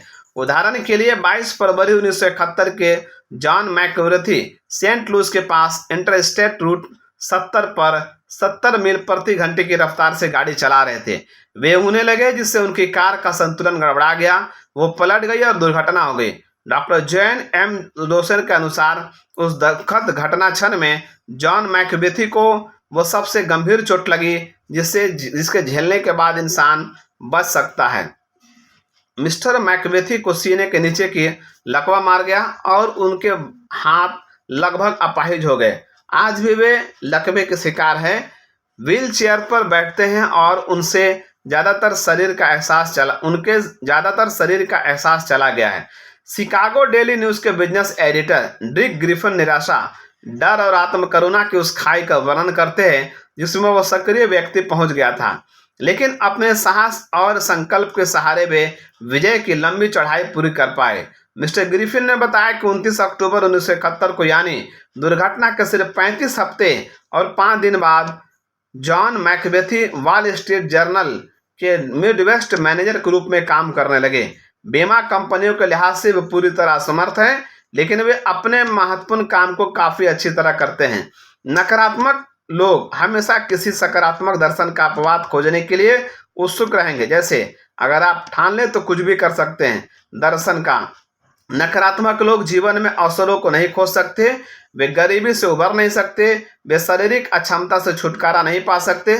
दुखद बात यह है कि कुछ लोग इन नकारात्मक लोगों की बात सुन लेते हैं और मैं नहीं कर सकता के दृष्टिकोण को स्वीकार कर लेते हैं, लेकिन इस दुनिया के जॉन मैकवेथी जैसे लोगों से उन्हें कितनी दुविधा होती होगी, जिन्होंने अपनी सबसे भयावह परिस्थितियों पर विजय पा ली।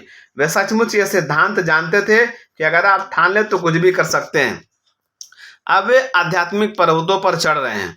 एक और संकट पर विचार करें जो टोपेका कांसास के बेन बी फ्रैंकलिन पर आया था। अगर आप ठान लें तो कुछ भी कर सकते हैं। इस अवधारणा की शक्ति को रेखांकित करने के लिए मैं उनकी कहानी बता रहा हूँ, खासकर तब जब ये आध्यात्मिक रूप से प्रेरित हों। बेन कहते हैं, मैं 18 साल का था जब पहाड़ों ने मुझे हरा दिया। उस समय तक मैं इसका मालिक था क्योंकि मुझे पर्वतारोहण से बहुत प्रेम था। मैं हर गर्मी में पहाड़ों पर चढ़ता था और हर जाड़े में अगली गर्मी के सपने देखता था जब मैं दोबारा पहाड़ों पर चढ़ूंगा। लेकिन 14 अप्रैल 1963 को मैं गिर गया। कोलोराडो यूनिवर्सिटी के फर्स्ट ईयर के 2 साथियों के साथ मैं एक सीधी चट्टान पर चढ़ रहा था। तभी चट्टान की एक नुकीली नोक से मेरा रस्सी घिस गया और इसके टूटने के कारण मैं गिर गया। मैं लगभग 7 मंजिल की ऊंचाई से चट्टानों के बीच गिरा था। मेरी पहली अनुभूति यह थी कि मैं काले ऊन के बीच तैर रहा हूँ। दर्द के बीच मैं बस यही सोच रहा था, मेरे रस्से को क्या हुआ, मेरे रस्से को क्या हुआ। मेरे साथियों की आवाज़ें जो तेजी से नीचे उतर आए थे मुझे धीमी धीमी सुनाई दे रही थी। जब तक बचाव दल स्ट्रक्चर लेकर आया मैं बेहोशी में आ चुका था। मुझे स्ट्रक्चर पर बांधा गया, चट्टानों के बीच से उठाकर एक एम्बुलेंस में ले जाया गया जो सायरन बजाती हुई मुझे 30 मील दूर डेनवर तक ले गई। डॉक्टरों ने मेरी टूटी हुई पेल्विस के टुकड़े जोड़े और घंटों तक मेरी पीठ के ऑपरेशन किए जो 4 जगह से टूटी हुई थी। मुझे कई दिन तक गहन चिकित्सा इकाई में रखा गया। फिर जब मेरी दर्द कम हो गया और मैं होश में आया तो मेरी आत्मा का दर्द शुरू हो गया। मेरे शरीर पर पड़ी चादर हिल नहीं रही थी। मैं अपनी उंगलियां और कलाइयां घुमा सकता था, लेकिन मुझे ये जानकर दहशत हुई कि कमर से नीचे का शरीर बेजान हो चुका था। उन पैरों को गंवा दूं जो मुझे पहाड़ों के ऊपर ले गए थे? नहीं। मेरे भीतर गुस्सा भर गया। वे पैर मेरे हैं, उन्हें मेरे आदेश पर हिलना ही होगा। मैंने बेरहमी से कोशिश की ताकि चादर के नीचे की किसी मांसपेशी को हिला सकूं, किसी तंत्रिका को संकेत दे सकूं। पैर हिलाने के लिए मैंने अपने भीतर के पूरे मनोबल को बटोरा। कुछ नहीं हुआ। मैं बहुत निराश हो गया। दिन गुजरते गया और मेरे पैर पतले होने लगे। मैं प्रार्थना करने लगा। बुरी तरह से, पूरी निराशा से मैंने ईश्वर के सामने समर्पण कर दिया। रात को जब मैं अपने कमरे में अकेला था तो मैंने ईश्वर से प्रार्थना की, आप जानते हैं कि मैं दोबारा चलना चाहता हूँ, लेकिन मैं ये काम नहीं कर सकता। प्यारे ईश्वर, मेरे पास कुछ भी नहीं बचा है। मैंने अपनी तरफ से पूरी कोशिश कर ली है, जिससे मुझे सिर्फ ये पता चला है कि मेरी इच्छा का कोई मतलब नहीं है। अगर मेरी इच्छा नहीं तो आपको इच्छा पूरी हो। मैं गहरी शांत नींद में सो गया। पहाड़ वाली दुर्घटना के बाद पहली बार मुझे शांत सपने आए। ये इतने सुंदर थे कि मेरी निराशा की भावना चली गई। उस दुख भरी प्रार्थना में जब मैंने सब कुछ ईश्वर के हवाले कर दिया, मैंने अपनी दुर्घटना को स्वीकार कर लिया। ऐसा करके मैंने अपनी इच्छा को ईश्वर की इच्छा पर छोड़ दिया। अब मुझे संघर्ष करने की कोई जरूरत नहीं थी। अगली शाम को मेरे पैर का अंगूठा हिलता दिखा। क्या यह सचमुच हिला था या फिर यह हिलती हुई छाया थी? मंत्रमुग्ध होकर मैंने चादर के उस हिस्से की तरफ घूरा। मैं दोबारा कोशिश करने से डर रहा था। फिर बहुत सावधानी से मैंने कोशिश की। एक बार फिर चादर हिली। उल्लास के कारण मेरे मन में विस्फोट हो गया। मैं जोर जोर से हंसने लगा और चिल्लाने लगा। चिंतित नर्द तेजी से कमरे में आ गए। मैंने उसे चूमने की कोशिश की। वो तत्काल दूर हट गई। मैंने ईश्वर से प्रार्थना करते हुए अपनी कृतज्ञता व्यक्त की। मेरा धन्यवाद आंसुओं के रूप में मेरे चेहरे पर बहने लगा। उस रात को वर्षों गुजर चुके हैं, लेकिन मेरी खुशी अब भी चल रही है। मैं अब भी आंशिक रूप से लकवे का शिकार हूँ, लेकिन व्हील चेयर में सिर्फ 1 साल तक रहने के बाद बैसाखियों तक आ चुका हूँ। पैर पर ब्रेस बांधकर मैंने कॉलेज की पढ़ाई भी पूरी कर ली है और अब मैं अपने डैडी के साथ काम करता हूँ, जो एक लेक्चरर मैनेजर हैं। मैं अपनी बैसाखियों के सहारे दुनिया भर की यात्रा की है। मैं अपने उठाए गए हर कदम के लिए कृतज्ञ हूँ। मैं पहाड़ के प्रति भी शुक्रगुजार हूँ, क्योंकि दुर्घटना के बाद मुझे पर्वतारोहण से ज़्यादा गहरे आनंद मिले हैं। मुझे खुशी है कि जब वो दुर्घटना हुई थी उस वक्त मेरी उम्र सिर्फ 18 साल थी। असंभव से मुक्ति पाएं।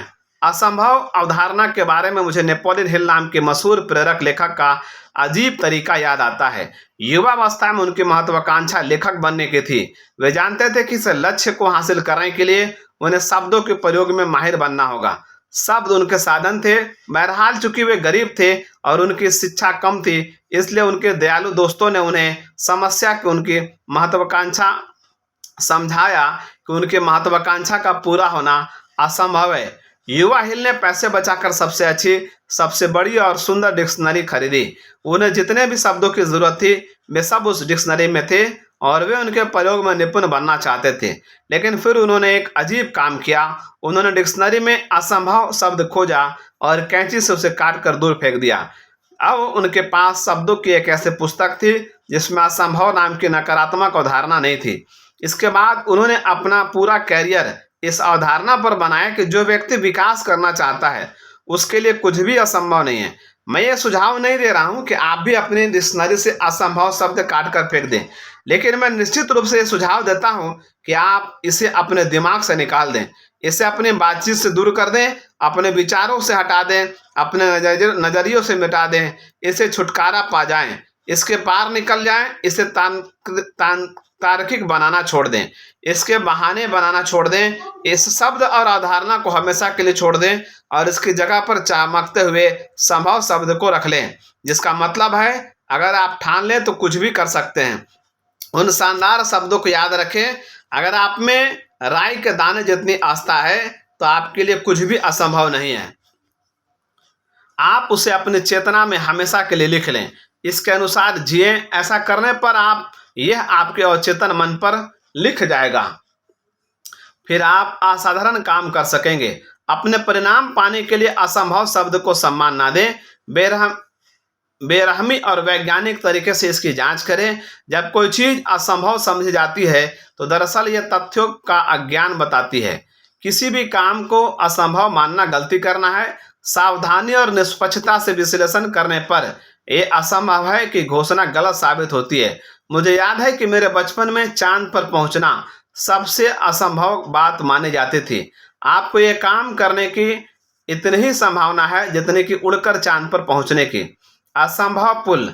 स्टेटस ऑफ मैकेनिक्स से ऊपर पुल का बनना एक बहुत ही उल्लेखनीय घटना है।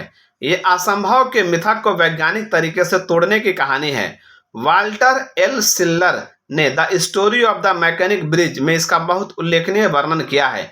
इससे पता चलता है कि असंभव को संभव मानकर कितना कुछ हासिल किया जा सकता है। ऐसा लगता है कि आधी नदी से ज्यादा समय तक इस पुल का बनना इसलिए टलता रहा क्योंकि बहुत से लोगों को यकीन था कि यह संभव है। 1880 के दशक में मिशिगन के दूरदर्शी व्यवसायी कह रहे थे कि दर्रे के पार पुल बनना चाहिए।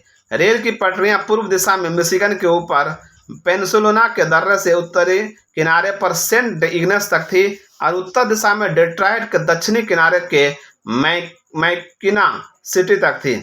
इसके अलावा नाव से यात्रियों और सामानों को ले जाने वाली सेवाएं भी थी जो इन दो पटरियों को अलग करने वाली 5 मील पानी के पार ले जाती थी। बहरहाल ठंड में दर्रे के बर्फ जमने के कारण नाव नहीं चल पाती थी और ये अपर पेनिनसुला के आर्थिक विकास में बहुत बड़ी बाधा थी। बहुत से समूह पुल बनाने की बात उठाते रहे, लेकिन बार बार उनसे कहा गया यह असंभव है। अज्ञानी लेकिन दम्भी लोगों ने कहा यह असंभव है क्योंकि आप कभी ऐसा पुल नहीं बना सकते जो दर्रे में गरजती तेज हवाओं के खिलाफ खड़ा रह सके। कुछ ने कहा यह असंभव है क्योंकि जाड़े में बर्फ का दबाव खंभों व नींव में दरार पैदा कर देगा और उन्हें गिरा देगा।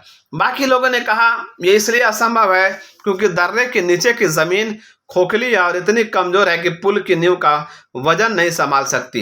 ये काम नहीं किया जा सकता कि आपत्तियों ने दशकों तक पुल बनाने के काम में कोई प्रगति नहीं होने दी। फिर द्वितीय विश्व युद्ध के कुछ समय बाद ही सीनेटर प्रेंटिस एम ब्राउन ने तथाकथित बाधाओं की वैज्ञानिक जांच करवाई। जांच से पता चला कि दर्रे में सबसे तेज हवा नवंबर 1940 के एक तूफान में चली थी और इसकी गति 78 मील प्रति घंटे थी। सिविल इंजीनियरों ने कहा कि इसमें चिंता की कोई बात नहीं है क्योंकि पुल इससे 2.5 गुना तेज हवाओं को झेल सकता है। इंजीनियरों ने खंभों और नींव के ऐसे डिजाइन बनाए जो धरती पर कहीं भी पड़ने वाले बर्फ के दबाव से 5 गुना ज्यादा दबाव झेलने में समर्थ थे। विस्तृत परीक्षणों से पता चला कि दर्रे के नीचे के पत्थर प्रति वर्ग फुट 60 टन से ज्यादा वजन झेल सकते हैं। गणनाओं से पता चला कि नींव इस तरह बनाई जा सकती है ताकि दबाव सुरक्षित ढंग से 15 टन प्रति वर्ग फुट तक रखा जा सके। जब इन वैज्ञानिक परीक्षणों ने पुरानी नकारात्मक बातों को गलत साबित कर दिया तो लंबे समय से असंभव माने जाने वाले पुल को बनाने की योजनाएं तैयार हुई। बहरहाल जब निर्माण कार्य शुरू होने वाला था तभी टैकोमो वाशिंगटन में एक पुल अचानक बह गया। यह दुर्घटना ऊपर की तरफ दबाव डालने वाली हवा की शक्ति से हुई थी। कहीं मैकेनिक दर्रे में भी ऊपर की तरफ दबाव न आ जाए, इस आपत्ति का जवाब बहुत जल्दी खोज लिया गया। इंजीनियरों ने टैकोमा विध्वंसक के एक महत्वपूर्ण सबक माना। उन्होंने कहा इससे उन्हें हवा के उधरगामी दबाव के बाहर निकलने के लिए पुल में जाली बनाने का महत्व का पता चला। इस तरह मैकेनिक दर्रे के पार सपनों का पुल आखिरकार हकीकत में बदल गया। जिसे पहले असंभव समझा जाता था, 5 मील लंबा यह पुल पानी की सतह से 552 फुट ऊंचा है। प्रोजेक्ट इंजीनियर ने घोषणा की कि पर्याप्त इच्छा शक्ति, पर्याप्त वृद्धि और पर्याप्त विश्वास हो तो कुछ भी किया जा सकता है। उसने कितनी सही बात कही थी। जैसे हैरी एमर्सन फॉरेस्ट ने एक बार कहा था, दुनिया आजकल इतनी तेजी से चल रही है कि जो आदमी कहता है कि कोई काम नहीं किया जा सकता, उसने वो आदमी फौरन रोक देता है जो उस काम को पहले से कर रहा है। अगर आप किसी का समस्या का सामना कर रहे हो और असंभव सी अवधारणा के से परेशान हो तो तथाकथित असंभव तत्वों का यथार्थवादी वैज्ञानिक अध्ययन करें।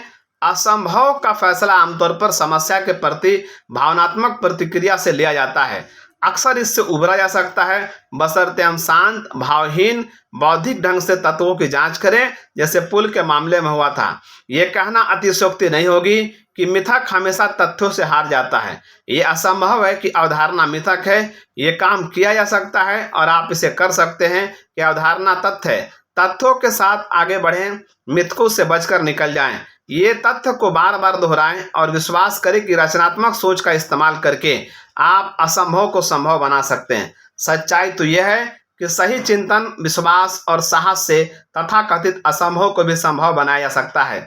जो व्यक्ति ये बात जान लेगा वो कभी पराजय को स्वीकार नहीं करेगा।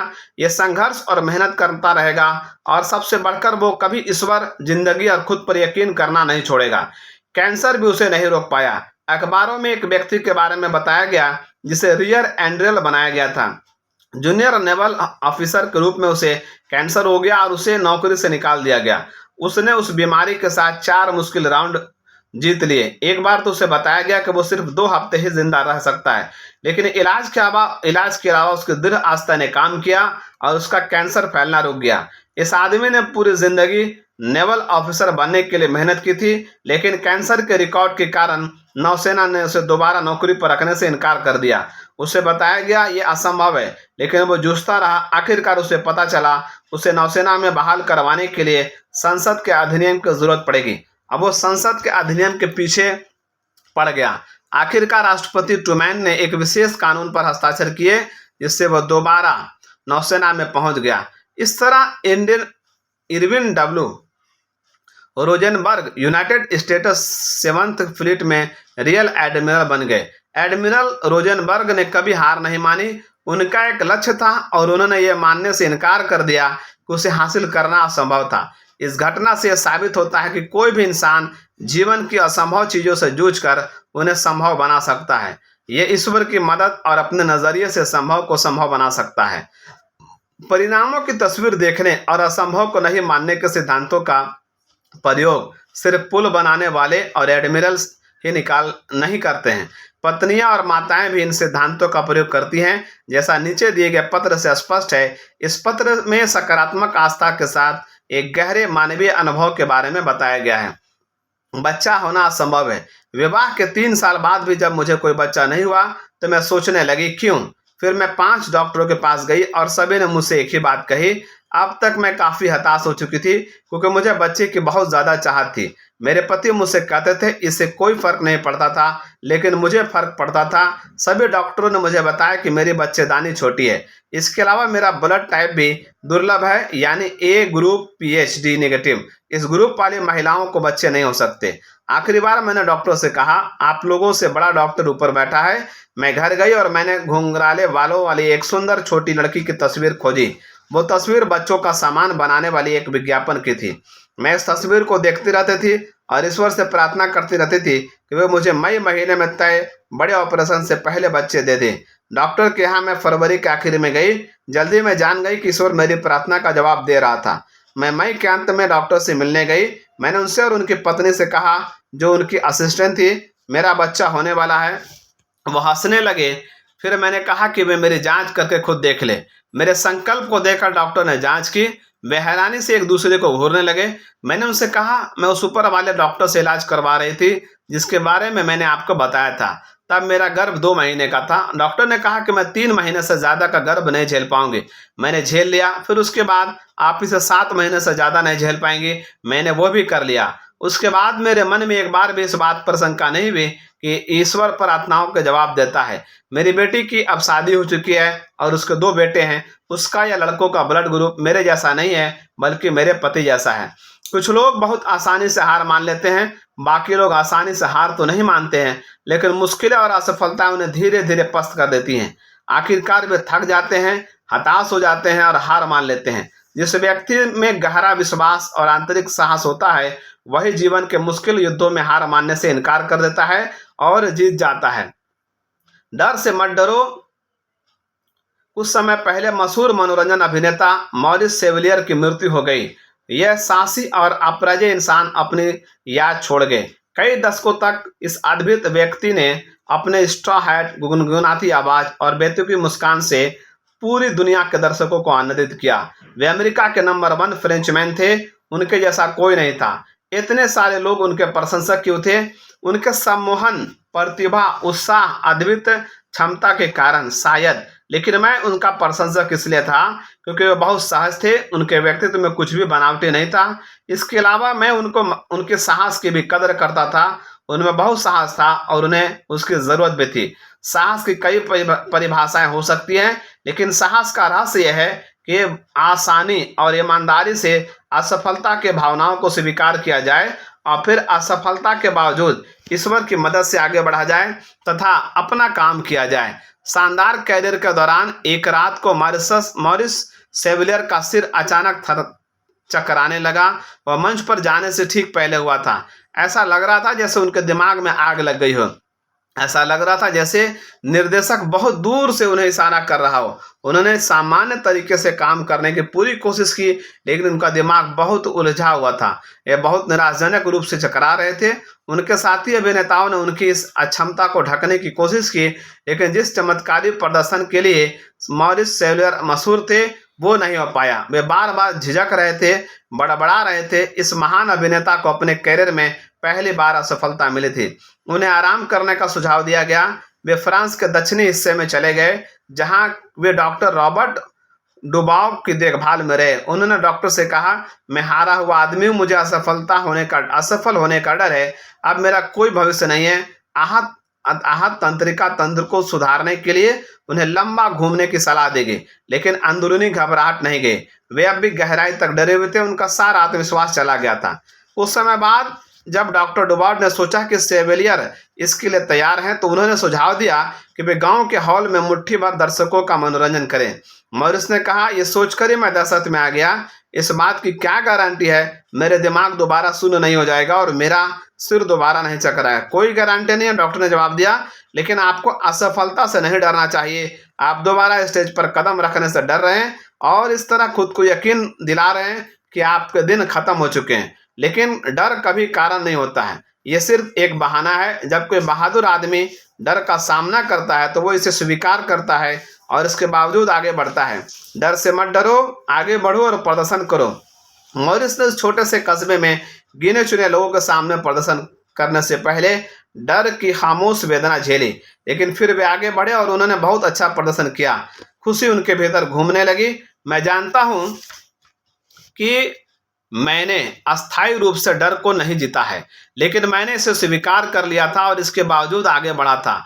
योजना कामयाब हो गई। 6 दशक पहले फ्रांस के उस छोटे से गांव में मॉरिस सेविलियर के प्रदर्शन के बाद उन्होंने हर जगह विशाल जनसमूह के सामने प्रदर्शन किया।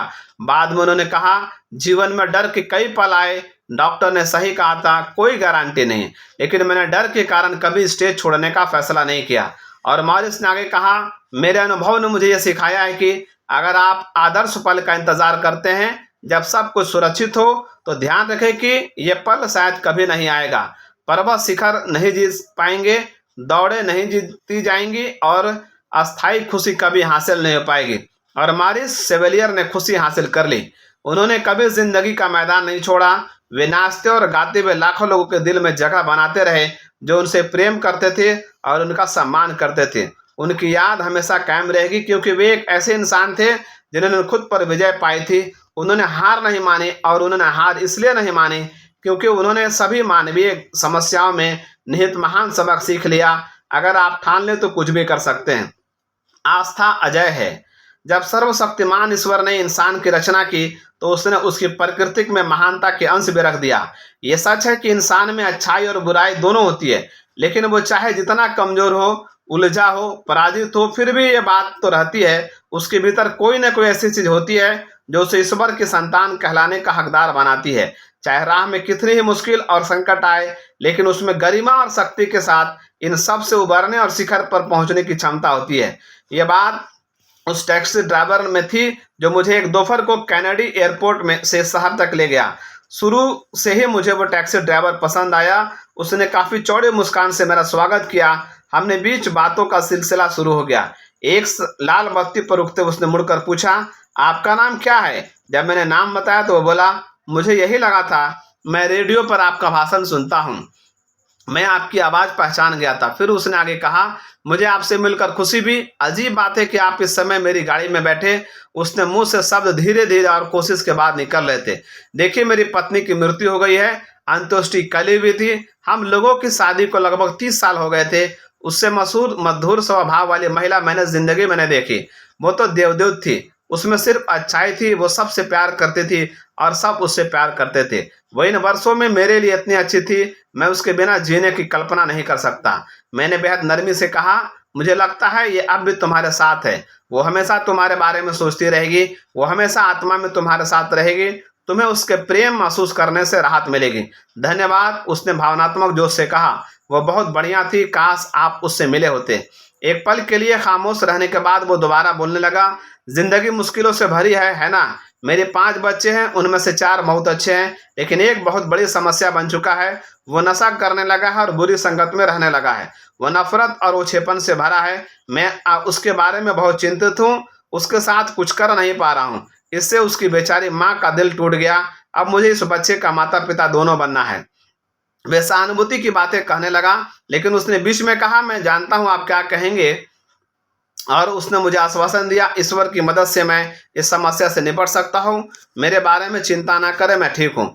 फिर उसने एक जबरदस्त बात कहा जिसमें बहुत गहरी सच्चाई है। उसने कहा, आप अपने साथ होने वाली किसी भी चीज से ज्यादा बड़े हैं। कितनी जबरदस्त बात है। वह व्यक्ति सशक्त था। वो जानता था कि आस्थावान व्यक्ति अजय होता है, और वो आस्थावान था। पत्नी की विदाई के दर्द और बिगड़े हुए बच्चे की चिंता के बावजूद वो कह सकता था, आप अपने साथ होने वाली किसी भी चीज से ज्यादा बड़े हैं। इस दुनिया में कुछ सचमुच महान इंसान रहते हैं, और यह व्यक्ति उनमें से एक है। हम सब ने ये अजय का गुण होता है। अगर आप सोच लें तो कुछ भी कर सकते हैं। हमने अब तक इस अध्याय में क्या कहा है? पहला, अगर आप ठान लें तो आप कुछ भी कर सकते हैं। जैसा आप सोचेंगे वैसा ही होगा। तो फिर सोच लें कि आप कोई काम कर सकते हैं और आप उसे सचमुच कर देंगे। दूसरा, थॉमस एडिसन के इस जबरदस्त कथन को याद रखें, अगर हम वे सारे काम कर दें जिन्हें करने में हम समर्थ हैं, तो हम दरअसल खुद को ही हैरान कर देंगे। तीसरा, जैसा रुडवर्ड किपलिंग ने कहा था, हमारे पास असफलता के 4 करोड़ कारण हैं, लेकिन बहाना एक भी नहीं है। चौथा, हो सकता है आपके मन में शेर ना हो, लेकिन निश्चिंत रूप से आपके दिमाग में एक बाज है। पांचवा, खुश रहे कि आपको ये कभी नहीं बताया गया कि आप क्या नहीं कर सकते, और अगर आपको ये बताया गया हो तो उसे नकार दें। छठा, अपने मानसिक प्रक्रियाओं से असंभव शब्द हटा दें। सातवां, दुनिया आजकल इतनी तेजी से चल रही है कि जो आदमी कहता है कोई काम नहीं कर सकता, उसे वो आदमी तत्काल रोक देता है जो उस काम को पहले से कर रहा है। नौवां, आप असंभव को संभव बना सकते हैं। नौवां, कभी भी पराजय को स्वीकार ना करें। 10वां, आप अपने साथ होने वाले किसी भी चीज से ज्यादा बड़े हैं। यहाँ पर ये चैप्टर समाप्त होता है। आपको कैसा लगा जरूर बताइए। Thank you.